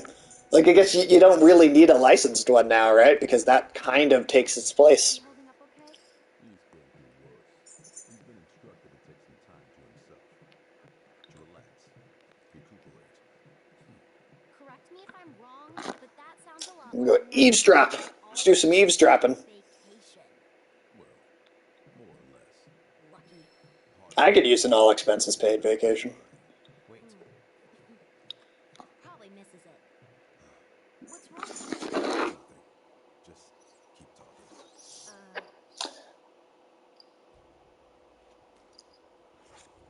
Seriously? What are we even doing? Now, Chris, Random John, everybody in the chat, is anybody else playing this game and or Why are we wasting our fan of the original? I'm curious to see, because I wonder how newcomer friendly this game ends up being, or if it's mostly people that were fans of the old ones that are excited for this. About him, Mr. Workaholic. Thoughts? Elsa, how do you feel about this story having voice acting when the original was like a completely silent narrative?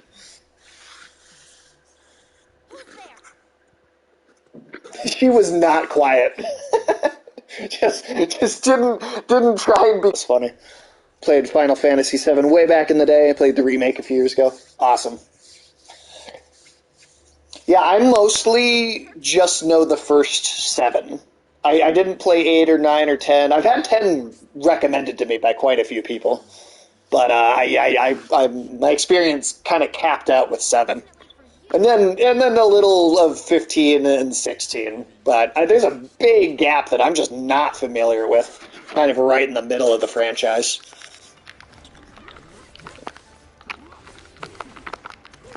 I like the voice acting. It ranges from great to hilarious. Yeah, some of it is very funny. Some of it is, like, some of it's very good, and then some of it is, like, not the best, but it's still charming in a way, too. Like, it's bad in, like, a way that is... I don't even know if I should say bad, but it is entertaining, at least. I'll say that for sure. I loved Final Fantasy VII. I, too, love turn-based games and still do. XCOM and XCOM 2 are some of my favorite games, as well as Wasteland 2 for turn-based. I have Wasteland 3. I got that on sale. I was really looking forward to trying to play that. If you ever do 8, you got to come to me for advice. The gameplay system is confusing. I will. I will absolutely do that. You know what, Chris? Game recommendation I want to throw at you. Maybe you already are familiar with it, maybe not. Have you ever played or heard of the Banner Saga?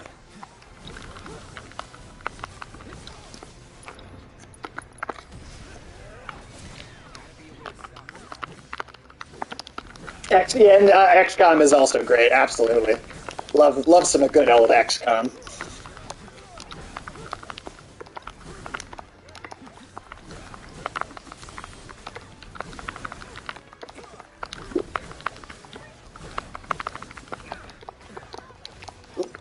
Stop kicking me in the face. I've heard of them, but I haven't played them. I heard they're really good. Yeah, I think you'd really like them, especially if you are yearning for a return to like turn-based games, or for more turn-based games to be made in general. I think you'd really like them. I mean, it's like XCOM grid turn-based, but like Lord of the Rings fantasy, and it's this beautiful hand-drawn art throughout the whole thing. I mean, it's just gorgeous. And it's got a great, like, choice-based narrative where there's a few major... Like, you can have a lot of different stuff play out in that game. Like, you honestly have to play it at least, I'd say, 2, maybe even 3 times to see all the different kind of potential routes it can go. Oof. Ow. And I think, I want to say that it was also made by, I know Stoic was the studio, but I think Stoic was also made by some former old-school BioWare veterans, so it's written by some of the people who would have worked on, like, the original Knights of the Old Republic, even. Let's see, should I cure or should I use an item? I only have one more high potion left, but I have a lot of potions, so... I'll just do high potion. Ooh. Back up, back up.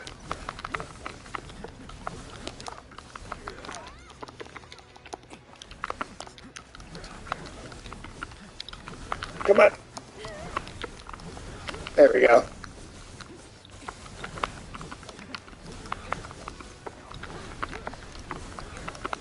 This game sounded right up my alley. Gotta add them to my backlog. Yeah, they really are spectacular. I definitely think based on the games I know you like, I think you'd definitely join. Heard Banner Saga is really good, just not my type of RPG. Hey, to each their own, man. No worries, absolutely. Not for everybody, by all means. Oh, one other element to that game too. It's kind of got like an Oregon Trail element to it as well. I won't say any more than that. You'll see for yourself when you play it, but it's a very interesting combination of influences, that's for sure. Alright, let me back up and... Let's see, give me 2 of those, and then... Let's see, Wasteland 3 I've yet to play. Banner Saga didn't come out like 5 years ago. Yeah, I think it was... I want to say Banner Saga, it released like, it was a trilogy of 3 games, and I want to say it was like 2 years between each one. And I think the last one came out in either 2018 or 2019. So it started, I want to say maybe 2015, the first one released. And then every couple of years they dropped one. I think I know which. I've been playing War Tales lately. It's mostly a mercenary simulator. It's not very story rich or gameplay complexity, but it's fun. It's sunk in like 80 hours. Well, damn. I mean, if you put 80 hours in, it's got to be fun, right? 2014, 2016, 2018. Yep, there you go. Honestly, I'm kind of glad I played them all in a row after they'd all come out, just because I did feel like, not that they didn't have satisfying endings, onto their own, but I did feel like the story just flowed a lot better if you were able to sit down and kind of do them all back to back. But I guess I also didn't have the experience of playing them one at a time and having to wait, so maybe I have a skewed perspective on that. Meant it wasn't gameplay complex. Sorry, type. Oh no, you're good. You're good. Typos happen to all of us. No problem at all.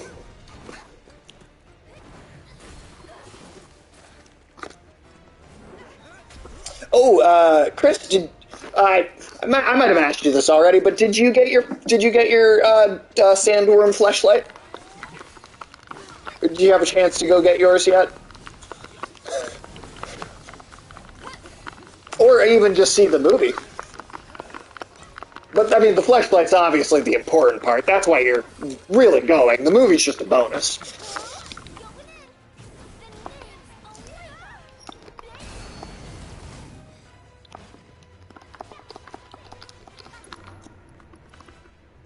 Well, there you go. Have fun.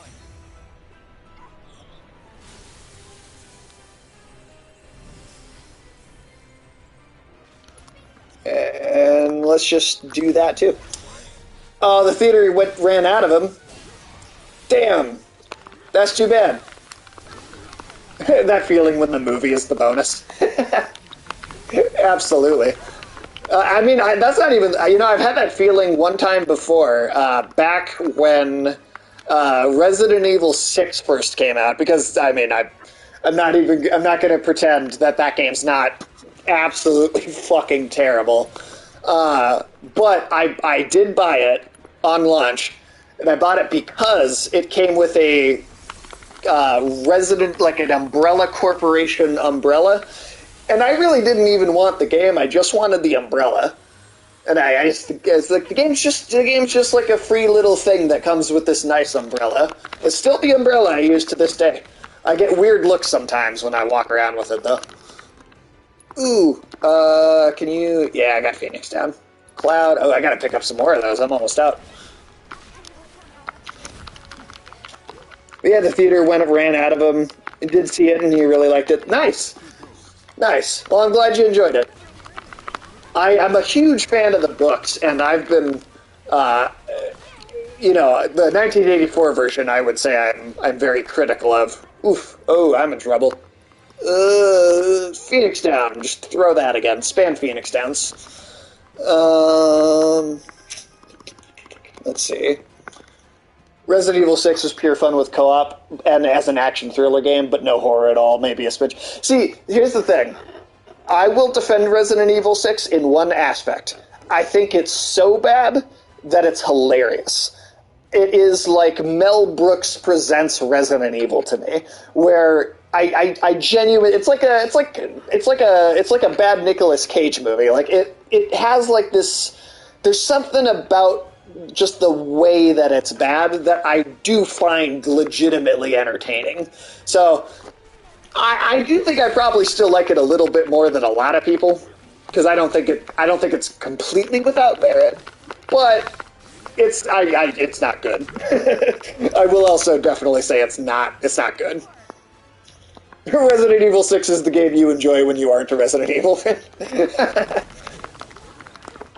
Oh god, back up. Stop kicking me. I might have to do this part over again. That's okay though. Get up. Get up. Let's see. I totally agree. It's a dumb movie fun. Yeah. Like as just a kind of a ridiculous experience. I mean, I'm also like the kind of person that loves loves watching a bad movie. If it's, I mean, there's the right kind of bad, and then there's the kind of bad that's not even fun, but that kind of thing. But I'm the kind of person that loves a bad movie or a bad video game. I think there's a lot of entertainment value in that. To the black sheep, but I enjoyed it for the most part. What did you think of the Resident Evil 4 remake? Oh, I really, really liked the Resident Evil 4 remake. I thought it was a lot of fun. Um, I I'm honestly I'm struggling to even think of a complaint that I really had with it. Maybe it was missing the Plagas removal laser. It didn't have that. That was like the one big thing. I was waiting and hoping at some point they'd maybe drop a little DLC add-on for it, or put it in with the Ada expansion, but that just never happened. It's like the only problem I have with the whole game is just missing that. It's like the live action films, but they were made. Yeah, it's yes, no, 100%. Resident Evil 6 is like the Michael Bay adaptation of Resident Evil. It is very much like those Paul W.S. Anderson movies.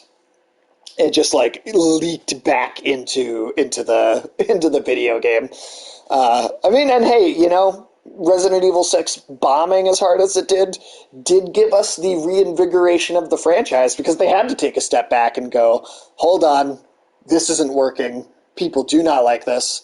And then we got 7, and then all these remakes, honestly, I've liked all of the ones that have come out recently. Well, not the weird multiplayer games that they've been doing. Like, what was it? Oh God, what were those called? The subtitles were so generic. Yeah, no, that's just gone out of my brain, honestly. Haven't played the Ada expansion yet. I'm excited too. Ada's expansion is so good. Yeah, honestly, like, oh, and thank you for the follow. Thank you so much for that. I really do appreciate that. Hey, thank you, Cal. Thank you so much for the lurk. Appreciate that. Hey, if anybody else wants to follow another awesome streamer, Cal is himself very, very cool. Very, very fun. Very nice guy. Does at least 3 or 4 a week, I think. I know he's been changing up his schedule a little bit, but there's another good person. Umbrella Corps. That was definitely one of them, but was it one of the... So correct me if I'm remembering this wrong, but I think there was a multiplayer game that came packaged with the 3 remake, and then there was a multiplayer game that got packaged with Village. Reverse, that was one of them. I don't remember which one. Raccoon City Chronicles. No, see, the thing is Umbrella Corps is right. It's just an older one. And then Raccoon City Chronicles, what was that one? Resistance. That was the other, that was the other one. Just spitballing. Well, the thing is you're naming all genuine, real games. Every single one that you said is an actual game that came out at some point. I want to say like maybe one of them I remember people saying good things about, like way back in the day, but at least for a long time now, those multiplayer spinoffs have just... Oh, yes, the Chronicles games were the rail shooters. I never played those. Were those good? Actually, I'm curious. Radical, did you play those yourself? I never did. I know the Operation Javier stuff that's referenced in Resident Evil 4 wasn't that like the subject of one of those games? Or am I thinking of a different spinoff? And there's like a million spinoffs for that series, but let's see. Yeah, they were Wii games. Yeah, because they had the motion controls. It's good for a rail shooter, but for a Resident Evil title, very subjective. Fair enough. If you enjoy a rail shooter, though, it works fairly well. Yeah, they did get PS3 ports. That's right. I know, because they also did that for the was Dead Space Extraction. Dead Space Extraction. That one also got one of those, right? Wait. That one I remember actually being decently fun. Alright, let's try this boss fight again. Let's see if we can do it without fucking it up this time. Oof. Alright, well, we're not off to the best start, that's for sure. Oh, God. Alright.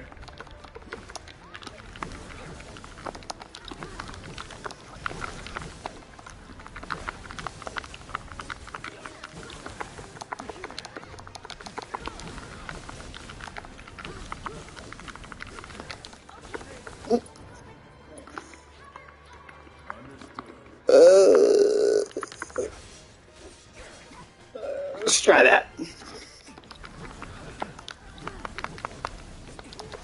He's blocking that. I haven't played either one since release on Wii, so I don't have an updated opinion. Fair enough, fair enough.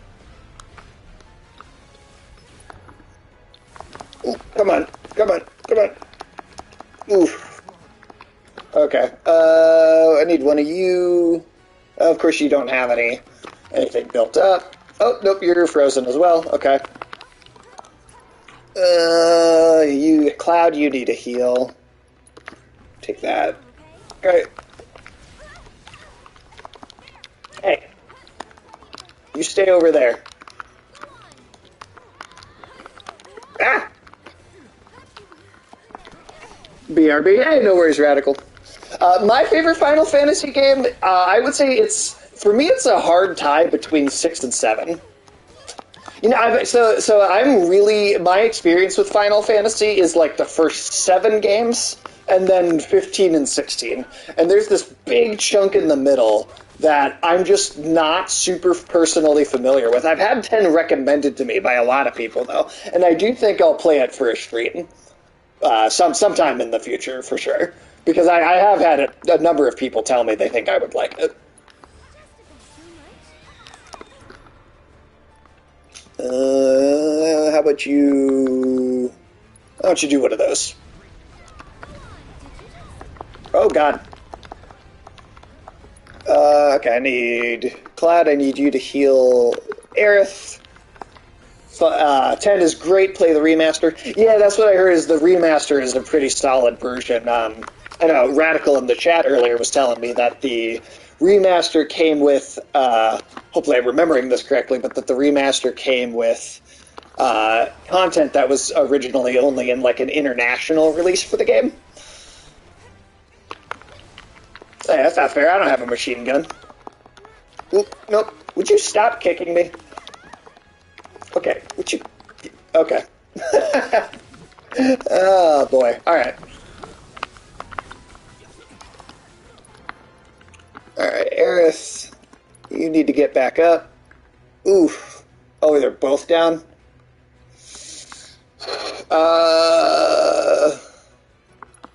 Alright, I can come at me. Most complete, I believe. It was also the last turn-based one. Yeah, okay, well that's also definitely a good reason for me to play it then, because I enjoy turn-based games. I really do wish there were more of them. I feel like, again, you know, it's the kind of thing where you could look into the indie space to find more stuff like that, but it's one of those things that feels like, at least certainly for AAA industry stuff, it's kind of a lost art, right? Like that.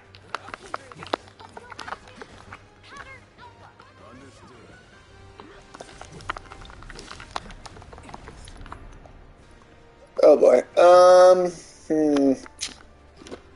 Do I have I don't have a synergy. No, I don't. Okay. Oof.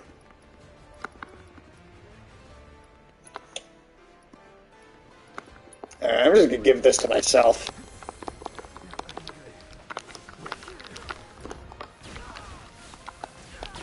Oof. Oh, come on. Ah. Nope, and she's stunned. Okay. Oh, honestly, like, I know not everybody's been into every one of the releases, but, and I mean, I will absolutely admit that 3, I think, could have been cheaper, but I actually still really liked the 3 remake.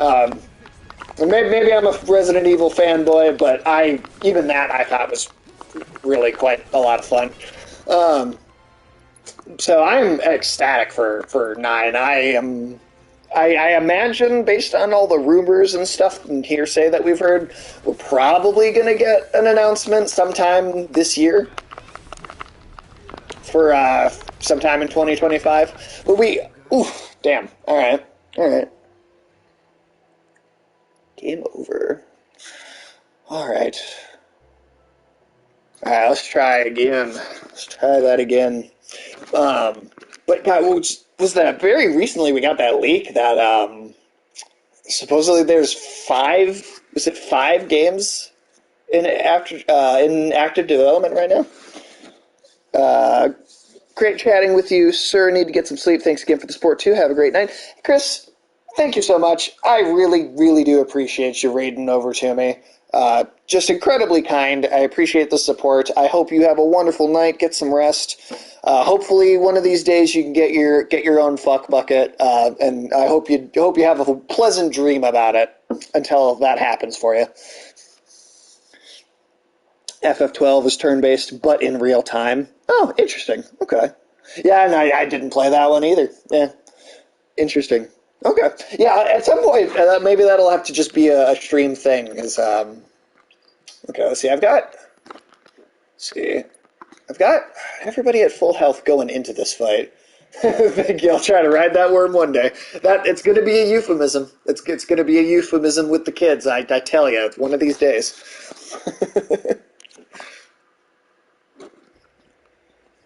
All right, I think what I'll say is I think whether I win or lose this boss fight, I do think so. It's about 3 a.m. for me, and I do have to work tomorrow still. So after this attempt, win or lose, I think I will wrap up the stream myself.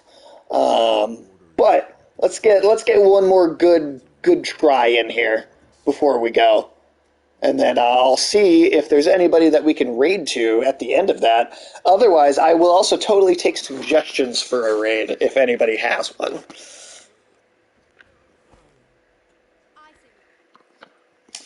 My opinion on Seven and Village, I really like both of them. I mean, they might have... I'm at work right now, I feel it. Oh, well, I hope the rest of your workday goes well as it can. No, Radical, I really liked 7 and 8. I mean, are they perfect? No, I have criticisms of them. Like 7, lacking seriously in enemy variety is one thing, for sure, right? Super lacking in enemy variety. And then I also think the game kind of falls apart in the third act. That last section with the ship and then the mines, I don't think is anywhere near as good as the house, or the old house sections from the earlier parts of the game. That being said, I still really like it, and I think it's got some of the most effective actual horror in the series, and I think the boss fights in it are really, really good. And then Village, it's such a different thing. It's almost feels like this Universal Monsters kind of thing to me. But I still really liked it. I mean, it's goofy and it's a little nonsensical for sure, but I also feel like Resident Evil's always kind of been that way. And then I think one of its greatest strength is probably the things that it made up for based on 7's weaknesses, which was, like I said, lack of enemy variety. I think they did a really good job fixing that in Village.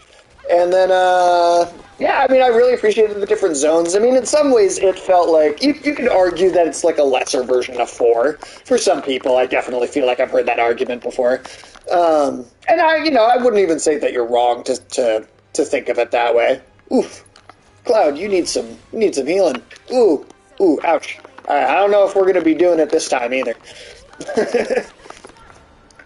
Okay, leave Aerith alone, alright? How do we do that one?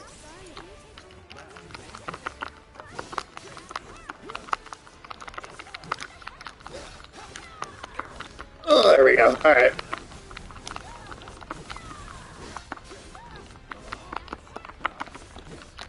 Come on. Oh, we're so close to being staggered.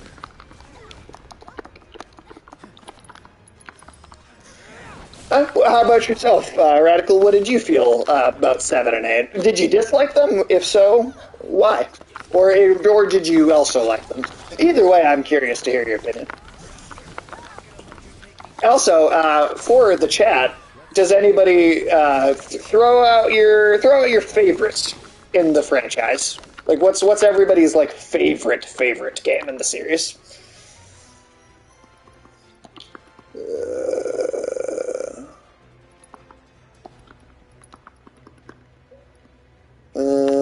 Yeah, no, Tifa, you get back up. Oof, that really did not do that much.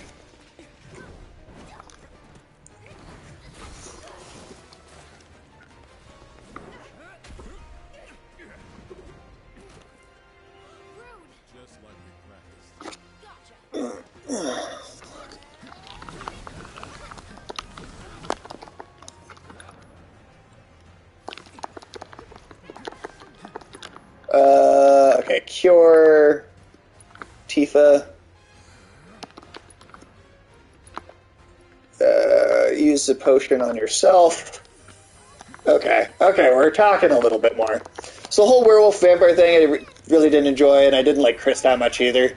Sure, it's gameplay. It's first person RE4. Yeah, I mean, totally fair, man. Totally fair. I can totally understand those complaints, even if I didn't feel that way. 100% get what you mean.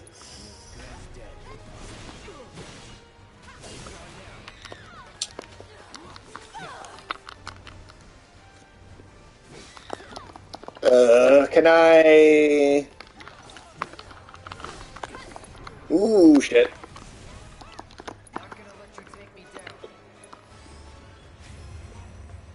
And then, same thing, did you feel similarly about 7?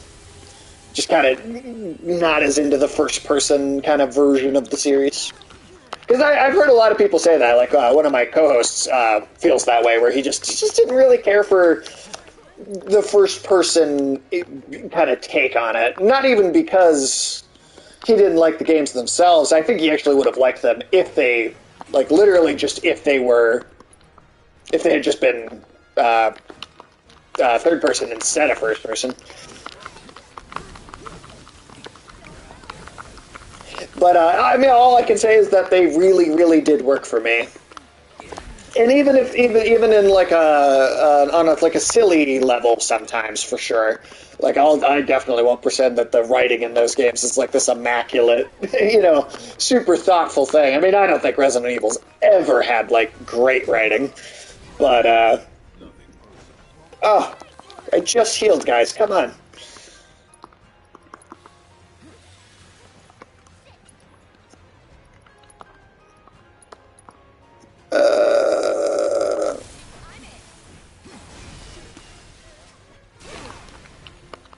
There we go. Hell yeah. Get him. Get him. Get him. Get him. Get him. Ooh.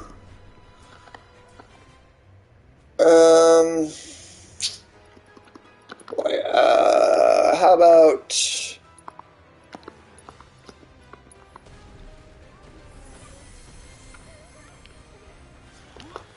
Experience RE7 in VR for the first time, and do playthroughs later not in VR, but I feel like Village is a lesser title overall. I had that feeling where it didn't feel very Resident Evil at the time. Yeah, I think it does have such a different vibe to it that I can totally understand that. Especially if if you really liked 7 because it was scarier than Resident Evil kind of typically had been in the past. I could definitely see Village being a less interesting game because I don't think it's anywhere near as like actually scary, for sure. It pulls back on the horror like a significant amount, for sure. Okay. RE7 to me is the superior title, has that perfect balance of Chainsaw Massacre with Resident Evil, but still ending like a typical Resident Evil. Yeah, no, I totally feel that. I'd also say it's got like a pretty strong Evil Dead element to the way it feels. Especially with the chainsaw fight and some of those moments. Get some rest. Okay. Use that on yourself. Keep yourself alive, please. Oh, could you stop kicking me? Come on. Come on, come on, come on.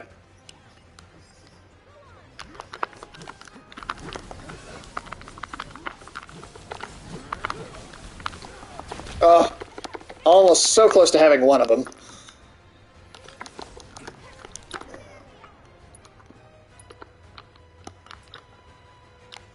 Ooh.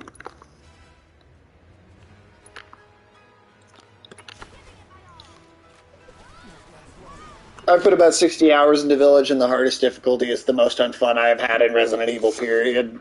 If you... Oh, no, like, new game. Interesting. I'm not someone that generally does a lot of, I don't, super do a lot of, replay on the harder difficulties. I did do it with 4. That's actually the rare game that I actually went back to every difficulty level, and I kept replaying it. But that for me, that's very rare. So I did not. So I guess even though I liked Village more than you did, you ended up playing it like way more than I did, which is kind of funny if you think about that. Okay. You guys need. Yeah. Kick her in the face. Kick this bitch in the face. There we go. Rather play 6th and do Village of Shadows difficulty. Damn. Well, that's saying something. That's really saying something. Alright, Aerith, I need you to heal. You need to heal me. Hey! I think we might have it this time. I shouldn't jinx myself, but I think we might be able to pull it off. Oh, shit. Get back.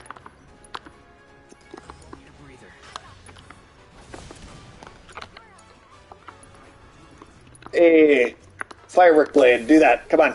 Let's see. Is that enough? Probably not enough to finish him off, but at least get him close. Ooh, nice! There we go. Whew. Alright. Hands in the air, right now. What did that take me? 4 tries? Something like that? Enemies are super HP sponges, where in my New Game Plus run on with Infinite Magnum, I still couldn't one-shot everything. Damn. Yeah, that's definitely just poor balancing. That's poor balancing.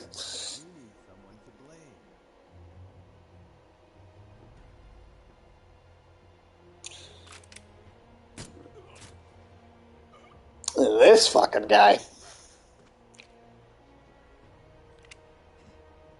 suggest you look in the mirror. That was While you're still wanted fugitives, if you stay out of our an interesting line delivery. Oh yeah? Oh shit. Take care of Aerith for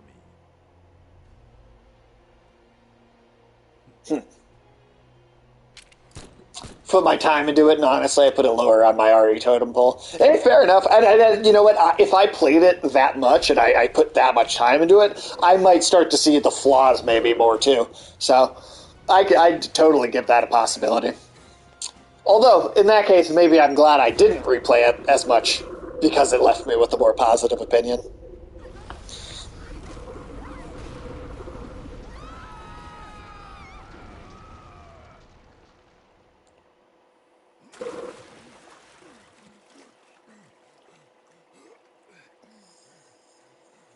And then, did you say 4 was your favorite?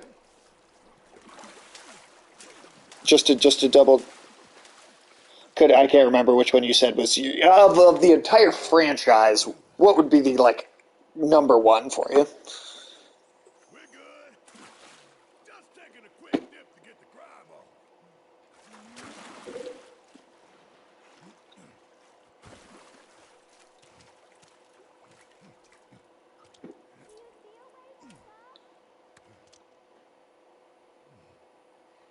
We'll find one.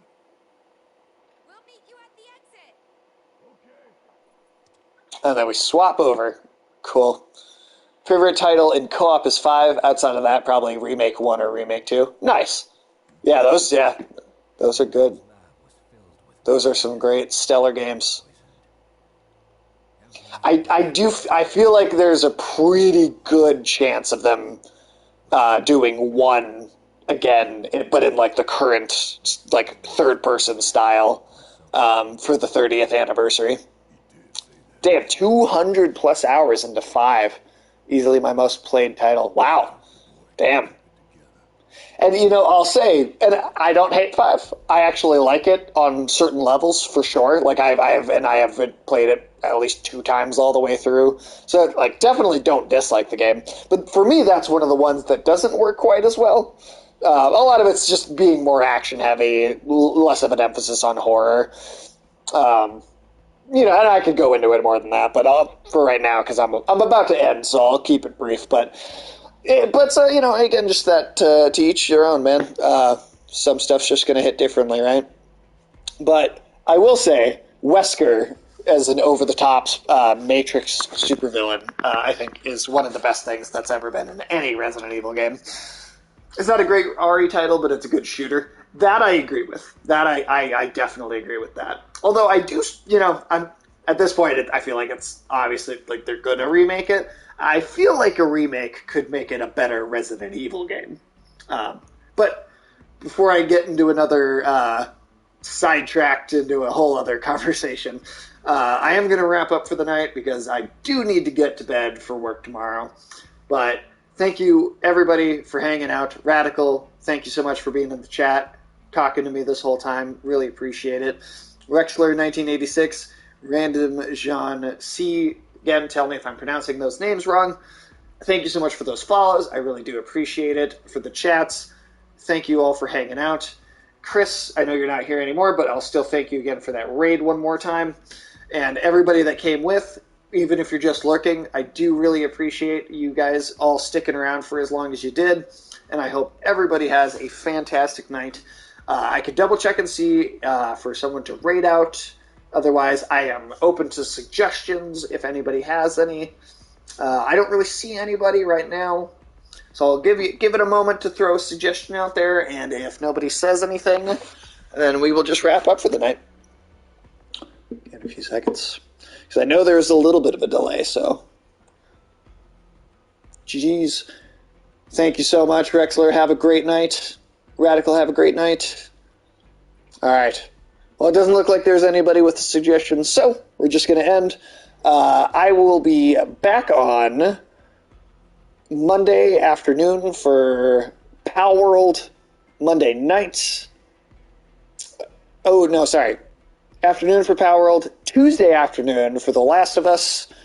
And we'll take the week from there. Have a good one, everybody. Thank you so much.